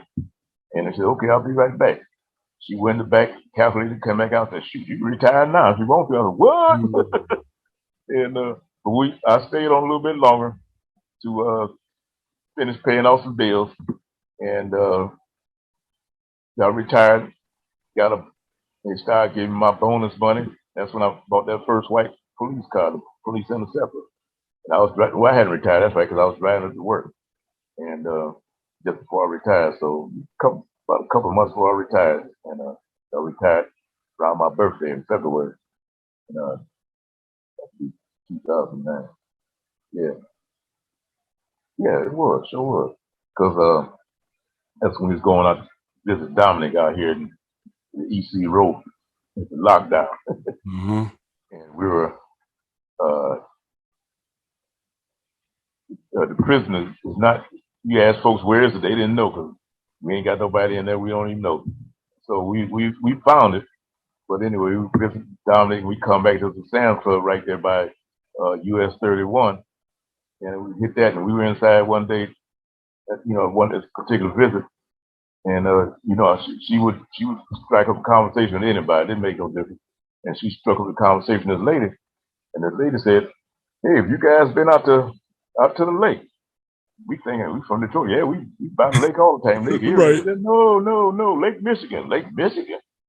That's where we are. She said, yeah, just take this same street, Sherman Boulevard, take it all the way to the end. And by me being adventurous, the crew like, ooh, I don't know. Me being adventurous, I jumped in the car. Yeah, let's go. And sure enough, we rode Sherman Boulevard all the way to the end through the park. That park made a right turn by the playground. They got a big giant hill where in the wintertime it's snow, and that's where they run the slides down and stuff. And we made that left turn by that. Then they went up the hill. As we got to the top of that hill, and it was like, boom, Lake Michigan. Yes. And my wife, we both said, whoa. And if you get to the top of the hill, you kind of drop down a little bit and turn to the right and go right along the beach. And she said, I want to live out here. I said, yes, dear. Wow. That's where it started. Wow. Man. Everybody else, we all know out there. We don't know nobody out there. Y'all got family out there? Nobody ain't got no family out here. I do now. But the folks from the Ambassador Church, because our realtor, her brother, was the pastor of the church. She was saying, why don't y'all come by in the church? Because before that, we would come out there looking at the houses and stuff like that. Jaquetta, she would sit down and talk long. They'd talk long hours on the phone. And at this one particular time, she had a problem with her son, who was in middle school at the time. Mm-hmm. And I guess some chick said something to approach the wrong, and folks were getting ready to take them to court on that. And my wife and her prayed together, and we came out here to look at the next set of houses. We prayed at the same time, and anyway, the situation got resolved. Her husband is the judge, is the only he ain't the only black judge. He has been for a while out here. That has been devastating on his career, but we got to know them, and he was the one that we couldn't get a house. Just find an apartment until they till the housing thing go down. Mm-hmm. A couple of years it didn't. So I've been here ever since, and we friends with them. They've been on their house for dinner. And, like I said, we ended up joining the church. Went there for a while. I got permission from my bishop to change membership. It was all good. Now let me go back. Okay. You walked to work before you retired. How long was it? Days? How many months? Years? How long did you walk to work to stay that committed to being debt free? Really? Had to be months. All right. Yeah, because I was in good shape then. I was 165 pounds, lean, and I was walking. But how old? 5 miles one way and 5 miles back, because I had to be at work at right around 3 o'clock in the morning. That's when the day shift bus run started, 3:30, 4 o'clock. But I would have to leave the house at 2 o'clock in the morning, and walking past a whole bunch of stuff. That's why the Lord blessed me through that.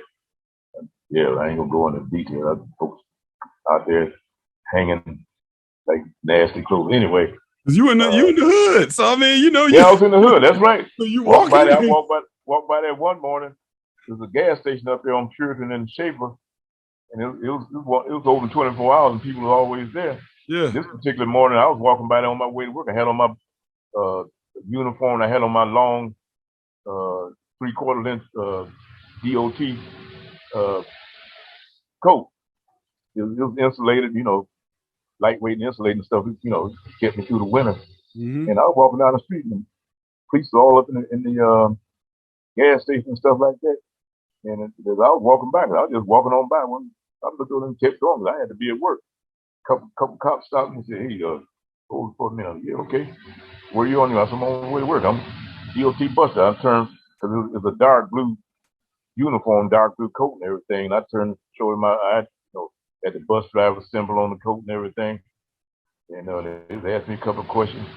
And I'm trying to get down here to Schaefer Turner. So the more they talked to me, they know I was a bus driver. I wasn't one of them dudes up there hanging out. And I found out later the knuckleheads up there hanging out there, they bothering folks by asking for money. And I guess one of them got tired of just getting dollars or something. He pulled a gun on somebody and shot him. The dude shot him back, and finally the dude he shot was a Wayne County sheriff. And that brought everybody and his mama down there from the police department. The sheriff survived. Black sheriff, with black neighborhood. Right. And 2 o'clock, between 2 or 3 in the morning, the folks are still coming out to nightclubs and bars or whatever, after all joint. And I didn't have no reason to stop in there. I know not to stop in there because I ain't got nothing for them. I just kept going, trying to get to work. But after that happened, the more boys hit that corner, you didn't see them dope fiends up there hanging out no more. But it's just stuff like that. Had to walk through to get to work. And yeah. Like I said, when I rode the bike, I can zoom on down right on past that. Yeah. It's just amazing to hear it. I mean, I think for the audience, like you said earlier, if we go back into the 60s, 70s, even into the 80s, and I think the 90s, that was probably the transitional decade. Detroit was the middle class hood, we'll say. Yep. By the time we started getting into the 2000s, and especially around the time of the recession, now that transition took place. And as one of my friends said, pretty much the only people left there were the folks that either just still didn't want to leave because they didn't want to sell their house, or either because they just were too broke to leave. Because we couldn't move to Roseville, we couldn't move to East Point, we couldn't move to Warren. Those places were off limits. But then by the 2000s, it started changing. So folks started crossing 8 Mile and getting out of town. And especially after Coleman Young told the crooks in the thief to hit 8 Mile. That's they right. Got offended by that. Exactly. And then you go into open residency where you no longer have to live in the city to work for the city. And things really started changing. So by the time you walk into work, it was definitely a little bit of a different Detroit than what we had growing up. So yeah, it was dangerous. Yep. Yeah, man. And wow, thank you. That was quite a journey. And that's going to take us to something I've been waiting to load up here. So if you bear with me just for one moment, are you good? Did you need a sip of water or anything? No, I'm good. All right. On the laptop, I ain't got to get it recharged. So it's on full. All right. We are going to, I don't know if this is familiar to you at all or anything, because I do remember, again, I certainly, we knew each other, but we didn't know each other. Yeah. And then when we didn't hang. Yeah. And right when I was coming to Muskegon, and my mom had already moved away, and she wanted to come see her best friend.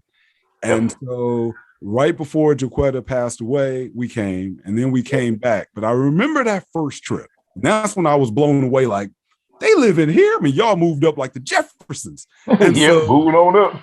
What I recall, and I'm so glad I had to talk to you because you were just an excellent storyteller. I remember, just as you said, I'm following you. I probably was in my Grand Caravan or something. I don't know what I was driving at that time. And I'm following you going up this hill. And just like you said, all of a sudden the lake was right there. But not only was I blown away by seeing the lake, I was blown away because I was behind you. And I get to where I can see my computer screen here. Let me move to the side 1 second. I was blown away because I'm rolling behind you. And this is how you are. Oh, here we go. Here we go. There he is. Can you see my screen there? Yeah. That's Brent's speed. Oh no, I'm like, what this car? What? Yep. Hey, man, I'm trying to think which. That had to be when I got the whip 2.9 whipper put on there. Hold on. I want you to pick it up. We're gonna get you in here for a second. There you go. Hold on. Let me see if I can get it again. What the Cookie Monster said, there he is. In between that and the screen. Stop. Oh, I tried to pause it right there. Yep. So I have to everybody stop sharing here.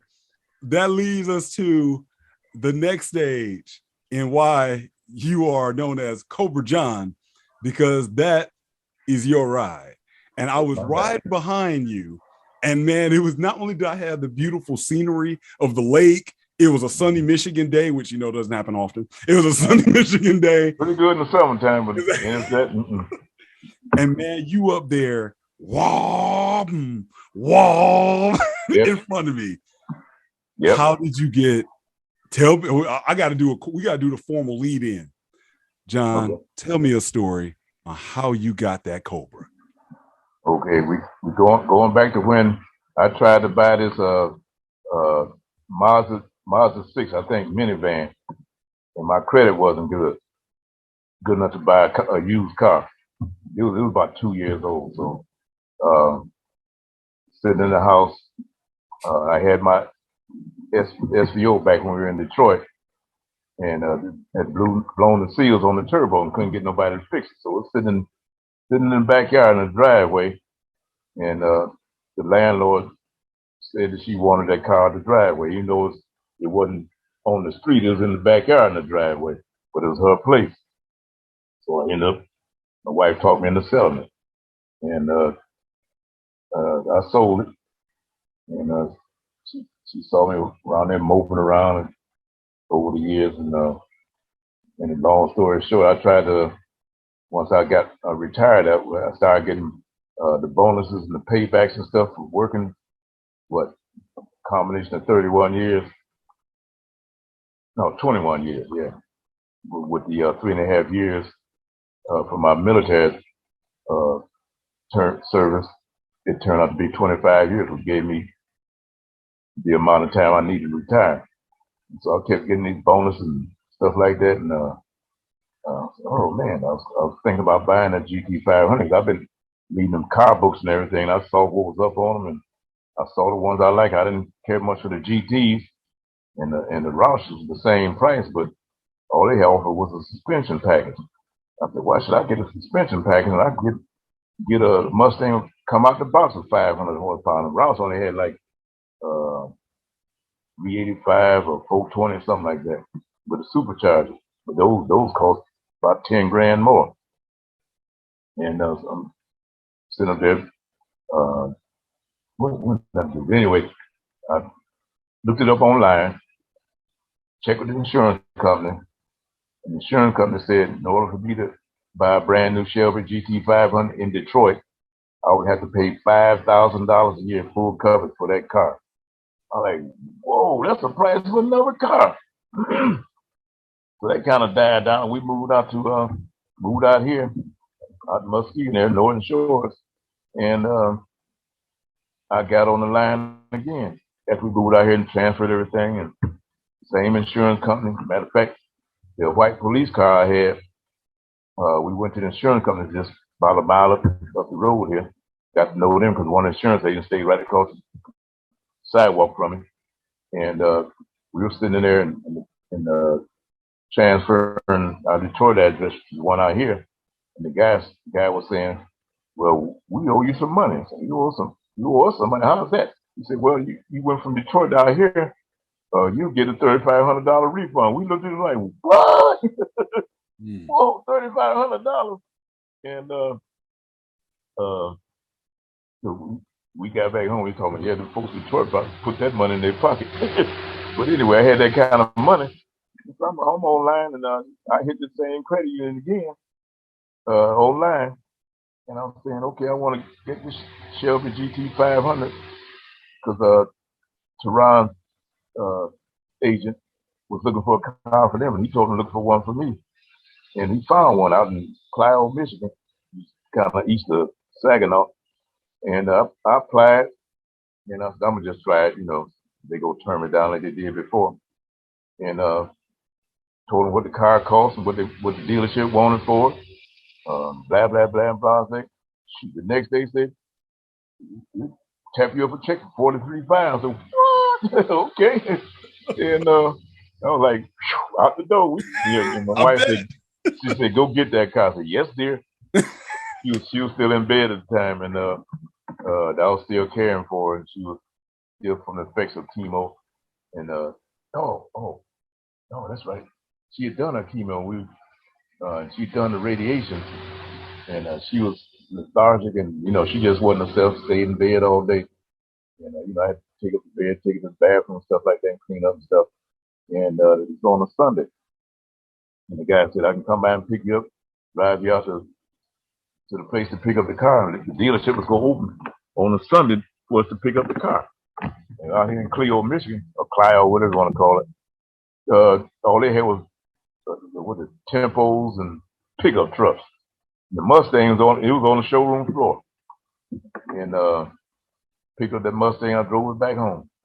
Had it ever since. But like I said, the insurance, State Farm told me what it was for insurance. Told me to go get that car. My wife said, "Yeah, go get the car." Yesterday, and I said, "Go be all right." She said, "Yeah, she'll be all right." So I was gone for about 4 or 5 hours. Go out there and pick up the car and coming back, and cared for her. She was all right. She didn't took care of her once I got back, and she got a chance to ride in it, and she really liked it because the car came with XM satellite. So put it on channel 68, the gospel music. She was lit. Sat there in the shotgun, Bible in her lap, and listened to the music. And that Mustang, the old Crown Vic. I drive kind of fast anyway. I had up around 80, 85, and a little trim around the back of the hood. It started flapping, and she knew this to slow down for it. Yes, dear. But the Mustang, I can get up around 85 and be passing folks you wouldn't even look up because Mustang is cruising right along, cruising toward 85 miles an hour, no sweat. Smooth riding everything. She was the reason I got that Mustang. She told me to go get it. Probably because I feel a little guilty about it having me selling to my SVO. And I said, this is an even better deal. This thing got twice the horsepower at the factory. Came with 4-wheel disc brakes, Brembos up front, 6-speed, supercharging. I said, oh man, what else is there not to like? But like I said, we're planning on going to going down to Florida to visit your folks, and our friends from Straight Gate that moved from Detroit to Tampa. His wife is originally from Tampa, and we were going down to see all them. But then she passed in November, and I talked to them. We planned on going down there in February or March, when the weather got better. I could drive the Mustang, and they said, "Come on down." And it was like I rode on down there by myself. And it's like she was riding shotgun the whole way down there and back. They even said the same thing once I got there, like she was there with us. So I stayed with them, stayed with your folks, all that, yeah. So got a picture of your father sitting in the back part of the kitchen looking out over the patio. I said, "What you looking at?" He said, "I'm looking at that snake going across the lawn." I said, "What? A snake?" He wasn't talking about your car either. This ain't Florida. But anyway, when I stayed with them and the folks in Tampa, they had me pull my car in the garage. I said, "Why is that?" They said, "Man, stuff a lot of crawls in your car sitting on the drive." I said, "Oh man, Wow. But it was a wonderful trip. So I do remember Jackie being so much in support if you get in the car. And I think a lot of women, especially, it's like, all right, I'm having health problems. You don't need, I could imagine the conversation. You don't need that right now, blah, blah, blah, blah, blah. But it always seemed, because I remember her, and here's the key thing, and why I'm saying it. And I think this probably ties into one of those attributes that made her a woman that you wanted to wife up even in your mid-50s. She wanted the best for you. Yep. And oftentimes I see in relationships that the woman often doesn't want the best for the guy. It's usually what's going to be best for her, what's going to be best for the kids. But, you know, if he starts thinking about what's going to be best for him, well, you're being selfish. And he's like, wait a minute, I've been working. I've been dedicating myself to this job, getting my butt kicked for 30 plus years. I done took care of you and the kids. Why do I have to be going through a midlife crisis just because I want a nice car? You know, and I always remember her making that point. She even talked about your SVO. So when you weren't around, she talked about John loved that car. John didn't want to get rid of that, you know, and she talked about it being in the backyard and you selling it. And so she knew that was part of my hobby. And that's what I liked. And that's part of what I gave up to be with her. You know, especially as a person in ministry. That's something I had to give up because my life was centered around cars. I hit the Grand Prix and the Trans Am races, and on Sunday I'd be at Detroit Grand Prix, Belle Isle, and with my camera taking pictures, and I'd buy the photo pass where you can actually get inside the track and shoot with the professional photographers through the photo holes and stuff, and had pretty much almost unlimited access. I was on the concrete wall shooting through the hole when the Formula One cars came by. If I stuck my hand out there, when I probably could have slapped the guy on his helmet. Got my arm broke, but that was my thing, you know. Until like I said, I gave my life to the Lord, and I said, "Oh, it's more important thing is this." Then the Lord blessed me to give me, you know. Once I started serving Him, I started getting blessed. He blessed me with the stuff He knew that I liked and it was comfortable with. Right. It's kind of like a gift, you know. That He knew that I wasn't gonna put that car and nothing else like that in front of serving the Lord. So yeah, that's how it worked out. So wow, that's phenomenal, man. That's phenomenal because now all for it. That was my hobby. And we fast forward to that's when we really got cool because whether it was the Woodward Dream Cruise, and I mean that was like an annual thing meeting up with you there, and I felt good. Well, you know, because of honor of you. You know, I had to come representing today. Oh, Black Friday. Yep. Man, this thing costs much as a brand new Mustang. Exactly. But it was even still, I noticed watching the respect that you get when you roll up in that car. And I know people will be like, well, okay, so what? People get respect in the Lamborghini for. No, this is a different kind of respect. Because you're a black dude, you're an older black guy, your car is no joke, and you roll up in these white spaces, right? And it's almost like, what you doing with that ride? Do you have any stories on how people have reacted over the years when you roll up? Good. That was about the next statement. When I roll up in that car, one of the first things coming out of their mouth, did you buy that new? Qualify yourself. Somebody else put it together and you bought it from. Nope, I bought this brand new. Then I started rattling off what I've done to it. Oh yeah, you know what he's talking about. Yeah, this is the real deal. Oh man, this is a bad ride here. Okay. Yeah, I got all that. Pop the hood and show them.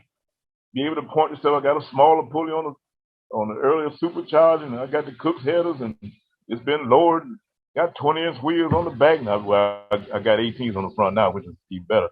And then when I'm driving, I started rattling off my AFCO radiators with dual fans, and oh man, he telling us stuff I wouldn't even know to ask it. Now let me ask this: did you ever stop and think about this? Here it is. People are asking you, "Did you buy a new?" And you look at the reaction. Does it ever take you back to your dad and the reaction that he got having a new car, and what y'all went through when you told the story about traveling? Not the same thing. Mine was kind of like, you know, it was just kind of like watered down what he had to go through. He had to, we went down south. I didn't do it at the time because I was a kid. We traveled at night, keep getting stopped by the police, you know, getting jacked up or whatever. Because I got mine and said, okay, you got a Mustang. Then they look at it, oh, that's a Shelby. Oh, if you buy that new, that's almost exactly what they would say. And it's like, okay, you know about it. You know it's a Shelby, and Shelby's the top of the line. Okay, you got that. Then you didn't leave it stock. Almost as soon as I got it, I started having it modified. Because that first trip I made to Florida, that's what I did. I came down and visited Tehran's mother-in-law. She was in Pensacola, and I spent the night at a Comfort Inn there, and I got there a little late because I didn't miscalculate the time, and I didn't know how to read the time on the computer yet. Showed me how much time I had left and what it took to get there. But I drove pretty much straight through from Columbus, Ohio, and met her the next day, and we went to her job. We had coffee and stuff like that, and she introduced us a couple of the guys in the department, and a couple of black guys. She worked in the office, so the black guys worked in the office. They were, shirt and tie and stuff. And so you got a kind of special car. And he looked, I got old hoopty or something, a Chevrolet with a 32-inch wheel. And what kind of car you got? I said, a Shelby. He looked like, no, you ain't got no Shelby. Yeah, there's this park out there. Look at, oh man. Said, okay. And that's when their ears perked up and started asking about it. But it was brand new then. I had nothing done to it. But I was on my way to Speeder down in Pompano Beach. And that's where I got it lowered and got the smaller pulley, a larger intercooler, aftermarket intercooler. One from the factory's on the 2-row, and the one I got from Speeder's the 4-row. And he put that together and SCT tuning.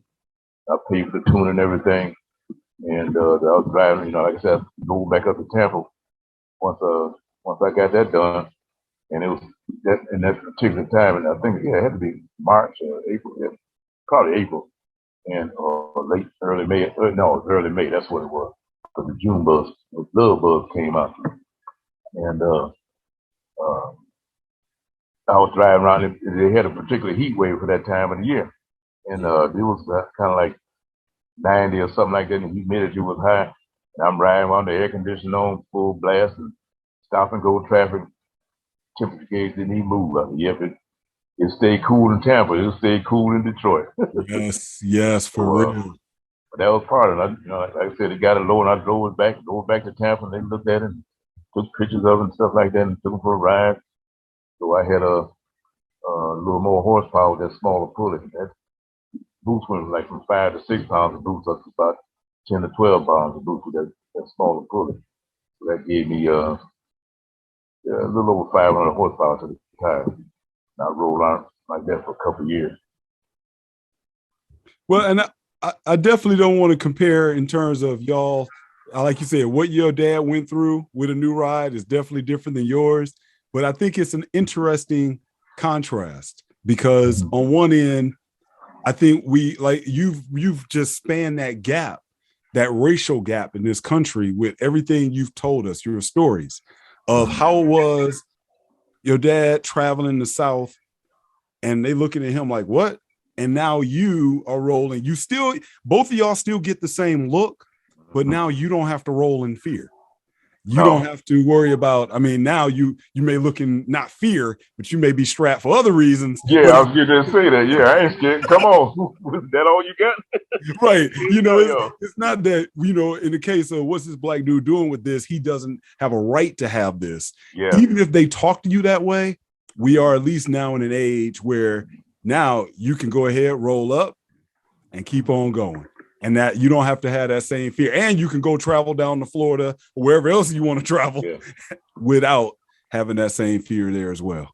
Yeah, like my father, when I told you earlier about he had that 1955 Ford, brand new. It was like a badge of honor. Mm-hmm. Brand new car. Okay, my dad went back down south. A lot of folks migrated from down south up north to work in the factory and show them, hey, I made it. Mm-hmm. This what happened. I can buy a brand new car. And folks down there couldn't even buy a brand new car. Nobody had a brand new car. My father was riding with that brand new 55 Ford. I think it had to be 1954 because it was early. And back then the folks were the little 1-lane path to different houses and stuff. They would blow their horns to let you know there's coming. In case somebody's coming in the opposite direction, they find a spot and pull over, let you go by, and then they go on and they would go on their way and blow the horn going in their direction. And I guess somewhere somebody saw him with that skin in a brand new car down here showing out. We don't like this. Yeah. And the word got around, and they told my father, "No, you better get on out of here." And I said, "Yeah, my father, yeah, we better get on out of here." So that evening, that night, you wait the dog and hit the road. You was gone. You come back, might have come back looking for us the next day. We was halfway back home by then. And my father drove all night, drove all the way through, but my mother couldn't even drive then. Yeah. Yeah. Man, so I'm going to lead in as we get ready to close, because I thank you so much for the time. And I think I wrote this down, and you actually already answered my question previously, but I'm going to ask it again with everything that you've told us. And you went back in that neighborhood. So I'm going to ask you flat out, why aren't you scared? You've told us things that people don't want to share, like, you know, your adventures in the military, your adventures with the Black Panther Party. And even at 78 now, I think people will say, oh, well, you know, it was easy not to be scared when you don't have to worry about them taking you to jail. But all through your life, it never really sounds like you were scared. Why aren't you scared? Because of what I've been through in my life. Like I said, back when I was 7, 8 years old, I had sickle cell anemia, and the doctor had told my parents in the other room, I overheard them, that he didn't think I would live to see 10 years old. And as a kid, I don't know what concept that is. You know, I don't know nothing about death. And I got to 10 years old. So, oh, well, I'm 10 years old. Okay, I made it then. And my folks are probably feeling good, but that's when I peeled off of that a little bit. That's when my auntie came to my mother and she was praying. I said, what kind of language is that she's speaking? I didn't understand nothing she was saying. I know what it was now, but she was praying in the spirit. But and that's what drew my mother to Holiness, Church of God in Christ. The Lord healed me of my sickle cell anemia because the doctor couldn't do anything. But like I said, as we went on Vietnam, they had a saying over there: if you hit me, I'm gone. If you miss me, I'm on. Live every day like it's the last one, because it might be. Got through all of that, and that one incident where I got in a couple firefights. Well, I was in a firefight, but I was Air Force. So I didn't have no weapons. They didn't told me, no, y'all don't need no guns. You just fix the airplane. Let the Army take care of it. That's what they did. The Army guys looked out for me. So shout out to the first sergeant Duck. That's his name. That's what y'all call him. We'll call him. He actually is on the show as Damon. So he said he let me use his government name. So you can say Damon. Okay, David. I ain't gonna call him that to his face. Oh, he's bigger than me. But the Army guys took care of me. You know, okay, Air Force, we got you. Just sit tight. We got you covered. So okay, they took care of me like that all through Vietnam. So even that one time that they had launched a rocket attack on the base, and I was standing there talking to the guy because all my work was done, and it was about 1 o'clock in the morning, which was the time they usually fire the rockets into the base, because the French left everything marked off, you know, surveyed. So they do climb in one place and mark it off, boom. They knew at least one of them rocks go hit something. This night, those rockets, they shoot 4 rockets and 3 of them hit something. But the third one that it was launched, I was talking to the guy outside this C-123, which is similar to my plane, the C-130. And I said, hey, anything you want me to do, man, I'm done. Everything's shut up. You need me help? No, I got the specialists on the airplane. They taking care of that, and plane's already fueled up and everything. So you stand there with his head, and I jumped back on my tractor, pulling the power unit, and I got away, went on down the way and turned back toward the mine. That's when the rocket started going off, and I ducked for cover. Long story short, he was still standing there where we were standing. I was standing there talking to him, just like I'm looking at my screen, you know, just like you and me would be talking to each other. We standing face to face, but he was still standing with his clipboard and stuff, getting, you know, checking out everything that got done. So that rocket, that 102 millimeter rocket dropped right in front of him. They said he probably saw it when it dropped right in front of him. And that thing exploded and it shredded the whole front of his body off.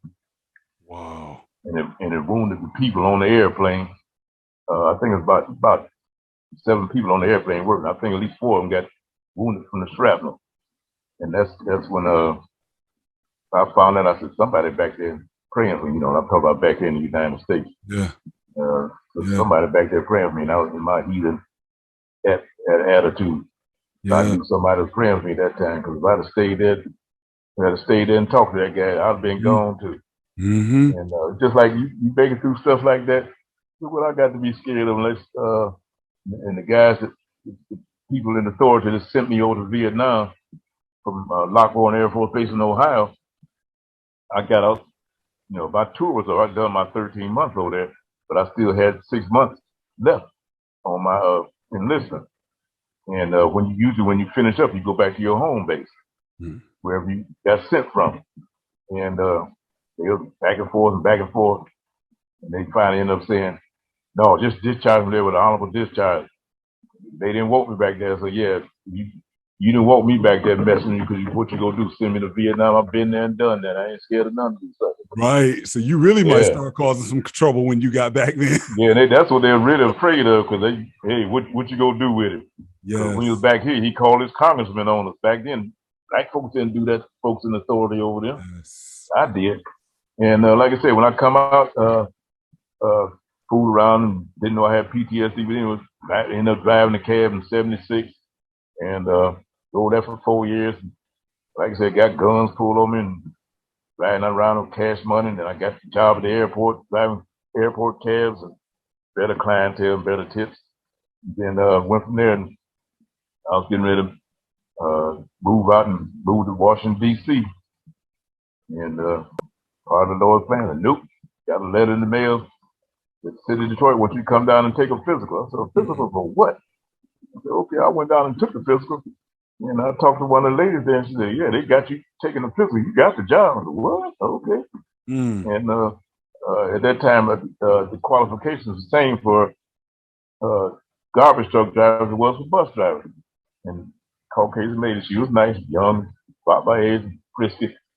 And she was saying, she said, nah, you make a better bus driver. I said, okay, thank you. And I went back to thank her for it and offer out to dinner. And black men was looking at me, they rolling their eyes and said, she the one got me this job.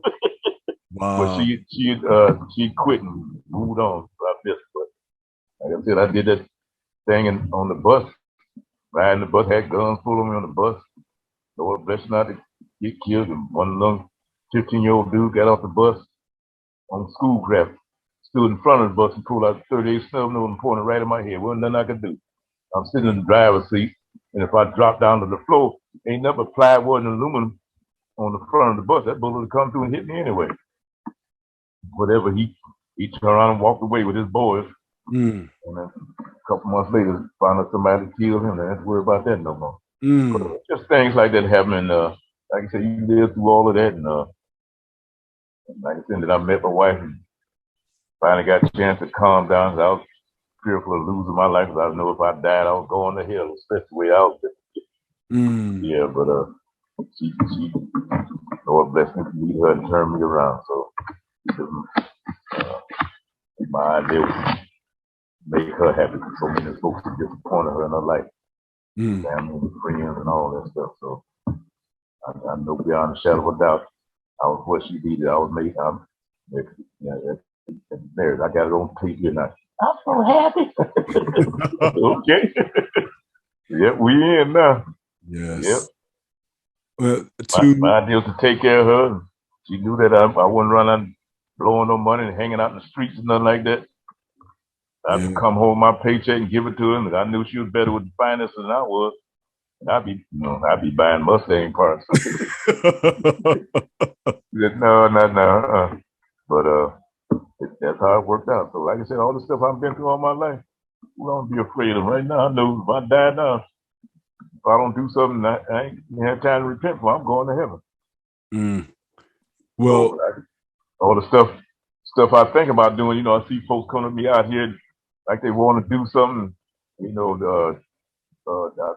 I've been someplace about sweated and rolled up, and my little 45 sticking out, my little compact 45 sticking in the holster.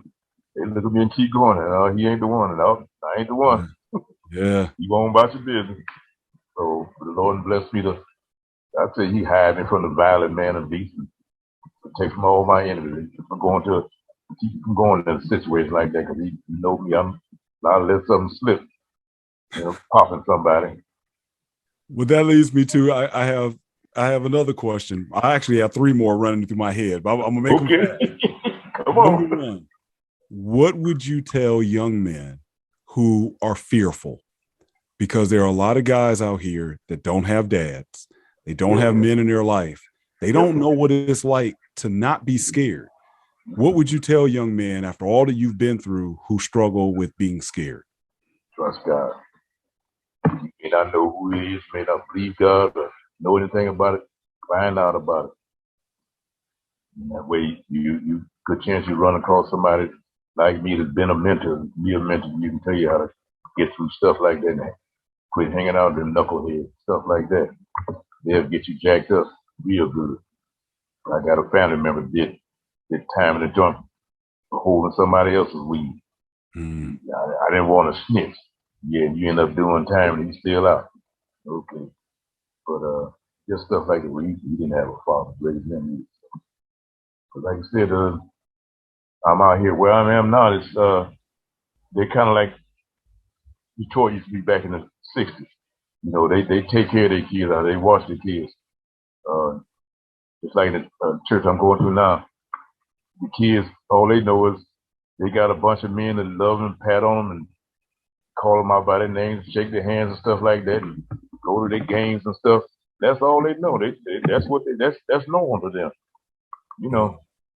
They know the folks ain't got fathers. They know they disadvantaged, but they know, hey, we can go. This man, we can help him and talk to him. Hey, Deke, how you doing? And one of the young brothers, his mother was the guy's not his father, but he's married to his mother. But I guess he married his mother. This guy, he was already a teenager. He was a grown man. He used to come to church, but he'll see me now. I'm riding through the.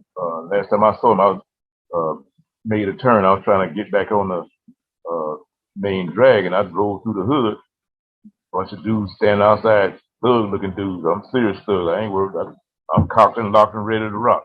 And I'm riding through there slow and looking at them. They looking at me. I said, hey, Deke. Oh, hey, what's the name? Then when they saw he knew me and came out of the car, I stopped the car and turned it off and everything. Rolled the windows down, got out and was talking to him. They go, oh, he cool. He go, yeah, this a bad ride here, y'all. Blah, blah, blah, blah. Then a lot of the guys in the hood, they Chevrolet folks. Light them up when you leave. I said, we got no more potholes and patches and stuff over here, but I found a little smooth spot. You had to do it. You had to do it. Got a little roll and I hit it. Whoop! Lit up, full exhaust in a little bit neighborhood. And they thought, oh yeah, there you go.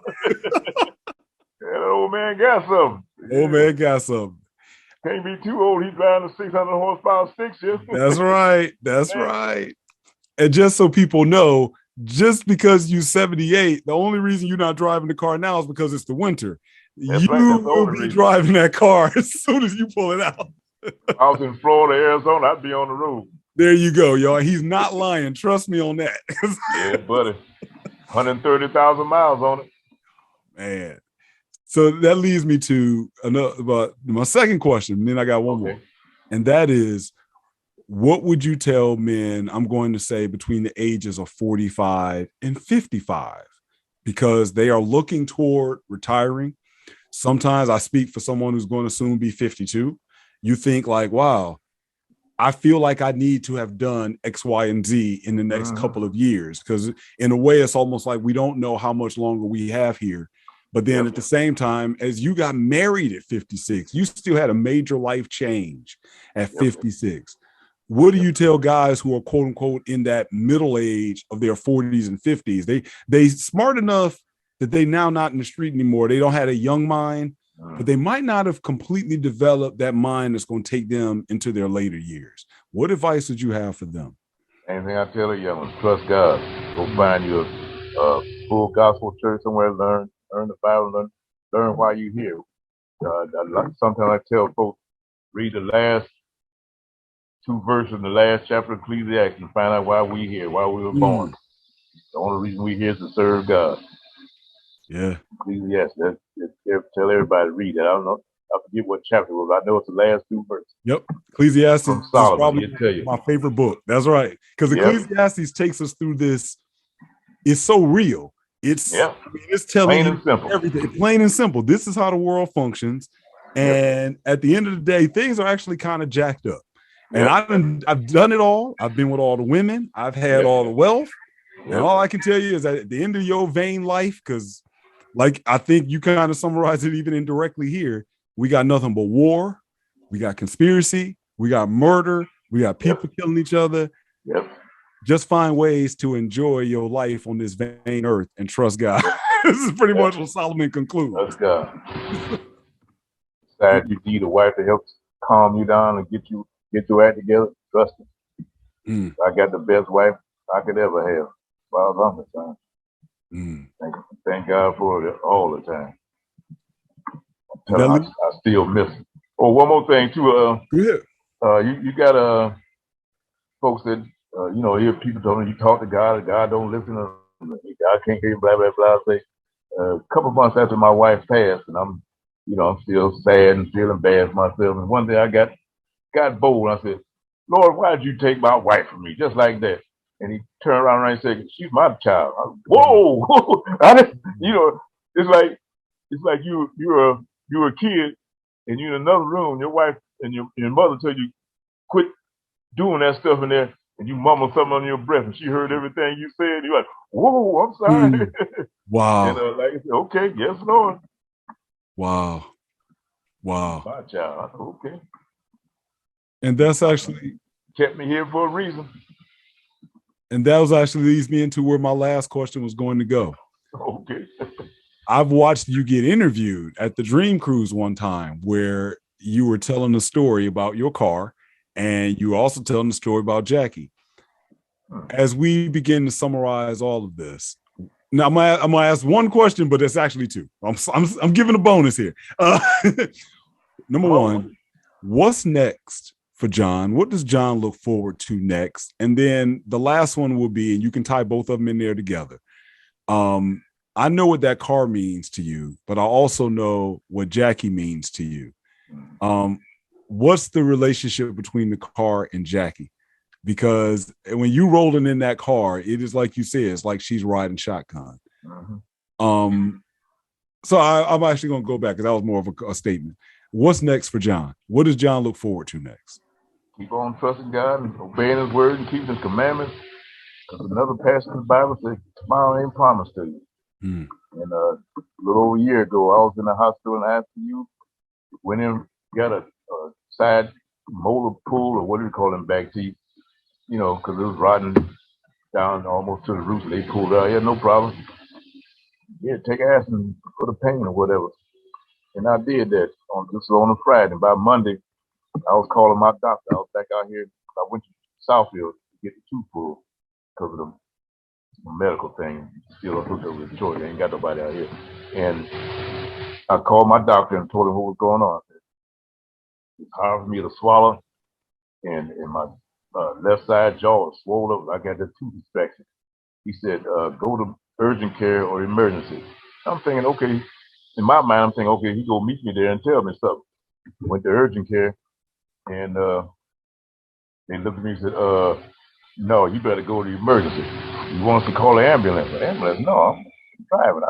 Because the urgent care I went to is on the east side of 31, and the hospital is on the west side of 31. So I got in my car and drove over there. And I went inside and talked to the folks in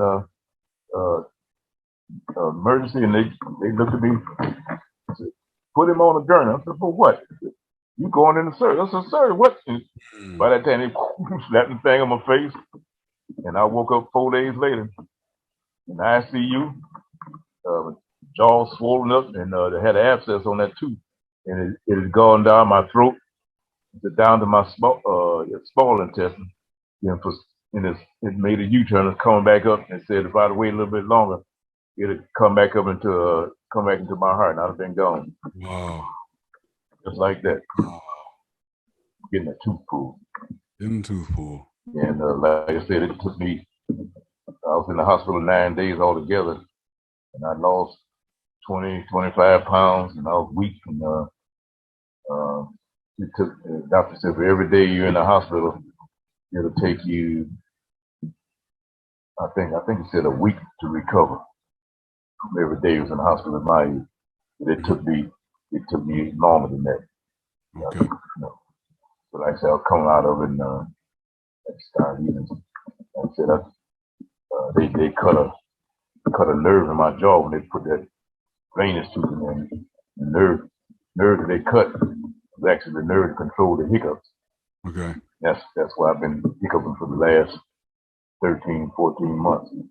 Okay.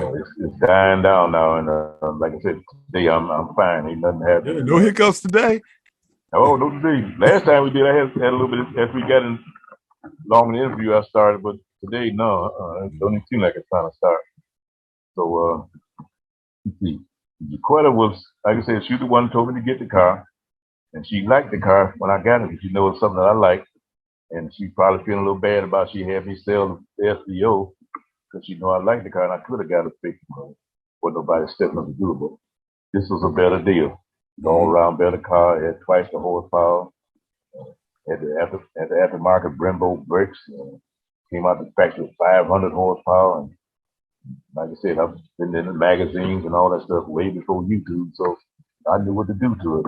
Yeah. And I read the magazine articles on how folks would change the pulleys on the supercharger, give it more horsepower. And I think it's got about 100 more horsepower. So with all the changes and stuff, and then eventually I started doing different things. Go get the headers put on.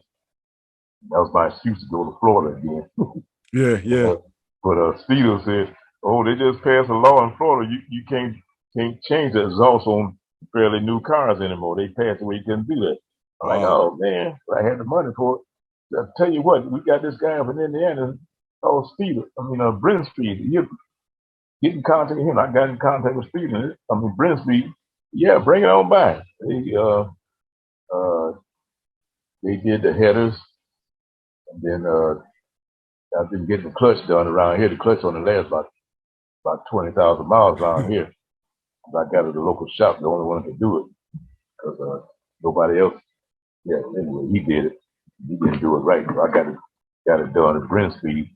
I ain't had no problem with clutches ever since then. Same clutches. Well, I laugh because I know you don't have a problem popping that clutch either. So you require some work out of that clutch. Yeah, because I get on it, but I don't be doing burnouts and donuts and stuff like that. And tires are up to $300 a piece. I know that's yeah. No, I ain't the one. My father didn't like that either. Yeah, because I started getting work done at Brent Speed, got the headers put on, and then he did my clutch. Then the last thing I got at Steel, I got aluminum drive shaft, and that I could feel the difference of that too. So, like I said, Brent Speed started doing my work, and he put the headers on, put the 8-pillar gauges on there, and that's about the time you came up, Grand Rapids for the car show. Yeah, and it sure was. That's right as I got the headers put on.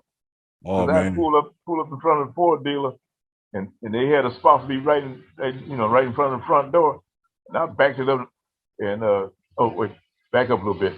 As I was coming in, somebody pulled in the left turn lane right in front of me, but they was turning a little short, and I didn't know it. And I said, "Oh, okay." So I had to pull out and go around them, and I hit it, and I opened that thing. And everybody turned. Over the car, so they turned around and looked, and I hit the brake. Pulled up in the driveway, and they flagged me in the park in front of the door, and I backed up in the door. Yep. And I goosed it. Whoop! Got out, and the guy got up. The dealership got him closed. I said, "Oh, I didn't know the door was wide open." To the dealership. But that's good advertisement, though. That's the best advertisement they could ask for. Yep. But like I said, you showed up a little bit later and took him for that ride. Oh. I said, yeah, I know he had to get rid of that fox body. And I still remember this day how Chris, my wife. Chris, yeah. Yep. How Chris left out the house. She was working, I think she was working at a nursing home. She left out the house at Myers, and I was pulling up in the bus. I was about two cars in front of me at this intersection on Curtis, and I saw her back in the Mustang. I said, oh, I get the wave at her as I go by with the bus. Shoot, Chris pulled that thing in first gear, and she went across Curtis and second gear. Oh, Lord. I said, whoa, she's sticking that car, boy. She was gone. I said, okay, Yeah, she was late for work that day, too. I found out later. I remember hating those years because we had the Honda Civic and the engine had went in that. So we had to share a car, and she was doing a bunch of miles. I was doing a bunch of miles, and I'm like, oh, my Mustang running all the time. You know, I'm figuring something going to break on it because I have money to fix stuff. That's how my car got modified so much, because every time something would break, I would just buy an aftermarket part and make it better. So it was like, oh, the exhaust rusted out. Okay, let me dump it at the axle. You know, I was doing things like that. But I got to say, as much as I would entertain getting another car again, because I'm still looking to get another Mustang, but it's funny, and I asked you this the last time when you were visiting, and you've always persuaded me, I can never be happy with just a GT, because watching you with a Cobra and having a bad Cobra at that, it's like, no, it's almost like me rolling to my Honda up to a Ford GM event. You don't get enough respect. Yeah. Get that part can out of here. Right, but, exactly. But now they're making the Mustang so good, because see if you can get one next couple of years. They talking about going electric and all that crazy stuff. But if you can get an 18 on up Mustang GT, that's the perfect platform. Yeah. Because guys are dropping stage 3 and stage 4 superchargers on them things, 700-800 horsepower, no sweat. Run them all day. Yes, yes. With the headers on it, and you can even get cats in your headers and still be mission legal. And like I said, with mine, I stepped in and got that supercharger. I had to get the booster pumps. I got 2 of them in the trunk, and got squished out and got a larger radiator.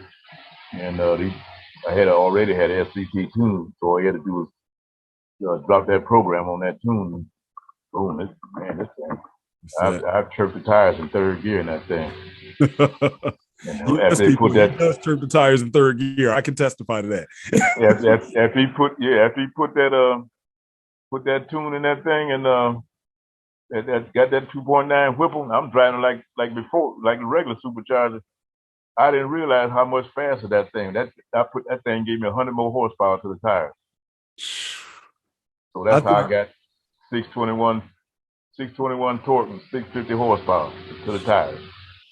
Man, you know, 1st and 2nd, you just got to roll on the throttle. You hit 3rd gear, about 45.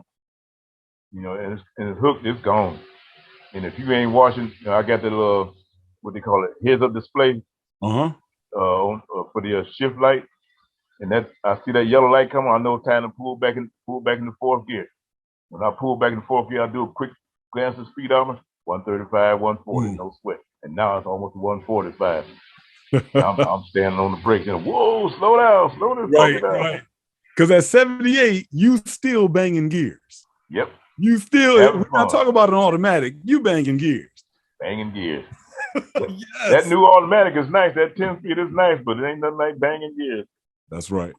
That 10-speed automatic is sweet because, like I said, when I rented that one, when I was out there with y'all, the last time I was out there, 19. And you put that thing in Sport Plus, and it'll downshift. You hit the brakes just right, and it'll downshift for it and everything. Oh, man, this is nice. But I keep that right arm out there reaching for the stick shift, and it ain't there. It wasn't there? It wasn't there. Oh, I missed that. But, I'm still good. Sun shining today, but it's cold outside. But we count down the days. The folks already advertised cars and coffee. They chomping at the bit to get out and everything. Bring their McLarens out and Corvettes, the old 6s. And, that's another thing about that. When I got my car, got the new supercharger put on it at Prince Speed, I'm leaving there, wasn't thinking nothing about it. I looked at the car and I hit the miles per gallon. It said 13 miles per gallon. Oh no, I done messed up. I could squeeze 20 with the previous setup, small pulling and stock supercharger. I said, oh man, I done messed up. I ain't 13 miles per gallon. But what it was, the computer was reading what had happened before, because them guys, they'd run that thing about 6 or 8 times on the dyno tuning it. Right. Okay. So the gas miles way down. It was a wide open throttle, pretty much. Right. As I drove back through Indiana and Ohio, Indiana speed limit 65, and they ain't playing. And didn't know Ohio don't play either. So by the time I got to Michigan, I was getting close to Michigan. My phone started blowing up. I'm like, oh man, I hope ain't nobody died in the family. So I pulled off the rest stop. You know, one of them was my nephew. Still, I think he got a 2012 Mustang GT. And I called him. I said, man, what's going on, Phil? Everybody all right? He said, yeah, we all right. Uncle Jay, see you on YouTube. I said, YouTube? What's YouTube? I didn't even have YouTube. I got home and found it, and called myself go be quiet when I went to the Cars and Cobra. I went to the Cars and Cobra that following weekend, and I rolled up there in the Mustang. Cobra guy kind of rolled their eyes and turned it back. I said, oh, what's the matter? And he said, yeah, we saw you on YouTube. I said, oh, okay, no wonder. You're really a celebrity now. Yeah, they know 21st this Mustang ain't to be messed with. That's right. So I got something for you Corvettes. Another quick story. I was going to the same Cars and Coffee a couple months later, and it's in Grand Rapids. And I'm coming from my place in Northern Shores, Grant Muskegon area. I'm on 96 eastbound, and I'm about 5 miles out from the 131 interchange, and I'm going through a curve, and I saw a car in the background. It was white. Oh man, it must be one of them new vets. Cause oh man, he's zipping in and out of traffic and everything. Then he got up in my lane. I said, well, I ain't gonna let him pass me in the curve. So I just rolled on the throttle in 6th gear, took it on buck 10. And by that time, we closed in on 31 South, which is two lanes exit and go to 31 South, which is 3 lanes.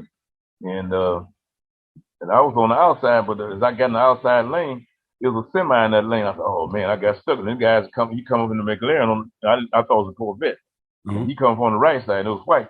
And as that traffic in the right lane was going by, the truck was in my lane, because as he merges on the 31 South, he's in the truck lane. When he gets in there, he wants to change lanes or nothing, because that right lane would exit off into another exit farther down. Long story short, I was looking at, oh, that's not a Corvette, that's a McLaren. And so as we got to the curve out to the merge into the 131 South, that gives me, I got 3 lanes. So I looked to my left, closed, 3rd gear, boom, I hit it, shot on out in the left lane, and I went up, climbed up triple digits, and I looked on the right, and there's that McLaren. I said, oh, he's right there. Run this thing, okay. So he did that, and I had to slow down, because cars in the, you got some folks be in the left lane picking their nose 70 miles an hour. Man, get over. So but then I looked up, the McLaren was going on by, and what else? And I saw it was a black Caprice. I said, what's this thing doing running with us? But it's one of the police Caprice police cars. Oh, yeah. And I said, okay, he done something to that. Then I looked up, and here comes this Dodge Sport Ute Hellcat. It wasn't a Hellcat, he was up there. It might have been a Hellcat territory if he wasn't a 700 horsepower thing. He was up there with it though, maybe 600 somewhere. But he was a sport Ute. He couldn't take the curves like me and that McLaren could, and so I was stuck in the left lane, because the car's going real slow, and the McLaren pulled up, Reese went on, they was zipping in and out of traffic, and then the white Dodge Durango zipped on by. Then I'm getting ready to pull out, and also, oh, Audi too, okay. Uh-oh. And Audi zipped on around there, and I said, oh, okay, here we go. I have 5 cars zipping down 131 South with triple digits, zipping in and out of traffic. And I pull up to a car, and I was in the middle lane, and the Audi was in the slow lane. And I stopped, and I flashed my lights when he go and jump in front of him. He did that, and then he jumped out to the left lane. I jumped out to the left lane with him. We went on down. Oh, we was in and out of the train. I said, oh, this is fun. Then finally, they was all going to Cars and Coffee. Like, that was it. And we was laughing. So, oh yeah, that was fun. Yeah, you get up there, they were like, you were driving that? Yeah, that's that Mustang. They told me, yeah, that's that Mustang. Got that stage 3 Whipple on there. That's right. You were no joke. Oh man, that's sweet. Yeah, got Man, something for you, buddy. That's a, Yeah, I think I ain't that's scared of no McLaren. I think that's probably the best way to end this. You said the two statements. I got something for you, and I'm not scared. Yep. I think that summarizes your life. Those are probably, if I got you a t-shirt, I could probably put, I got something for you on the front, and I ain't scared on the back. And that would really summarize John. my daughter picked up on that. She's like that now. Well, she been like that. She used to ride me when I had the SBO. But now she's married to a Marine. So she can act like she carrying like she's supposed to, and he's her backup. Matter of fact, he'll jump out in front of her before anything happens. So wow. That's why I'm saying he's my guy. He's protecting my baby girl. That's right. Like your brother protecting his baby girl. That's right. That's exactly right. Yep. Brother, I appreciate the time.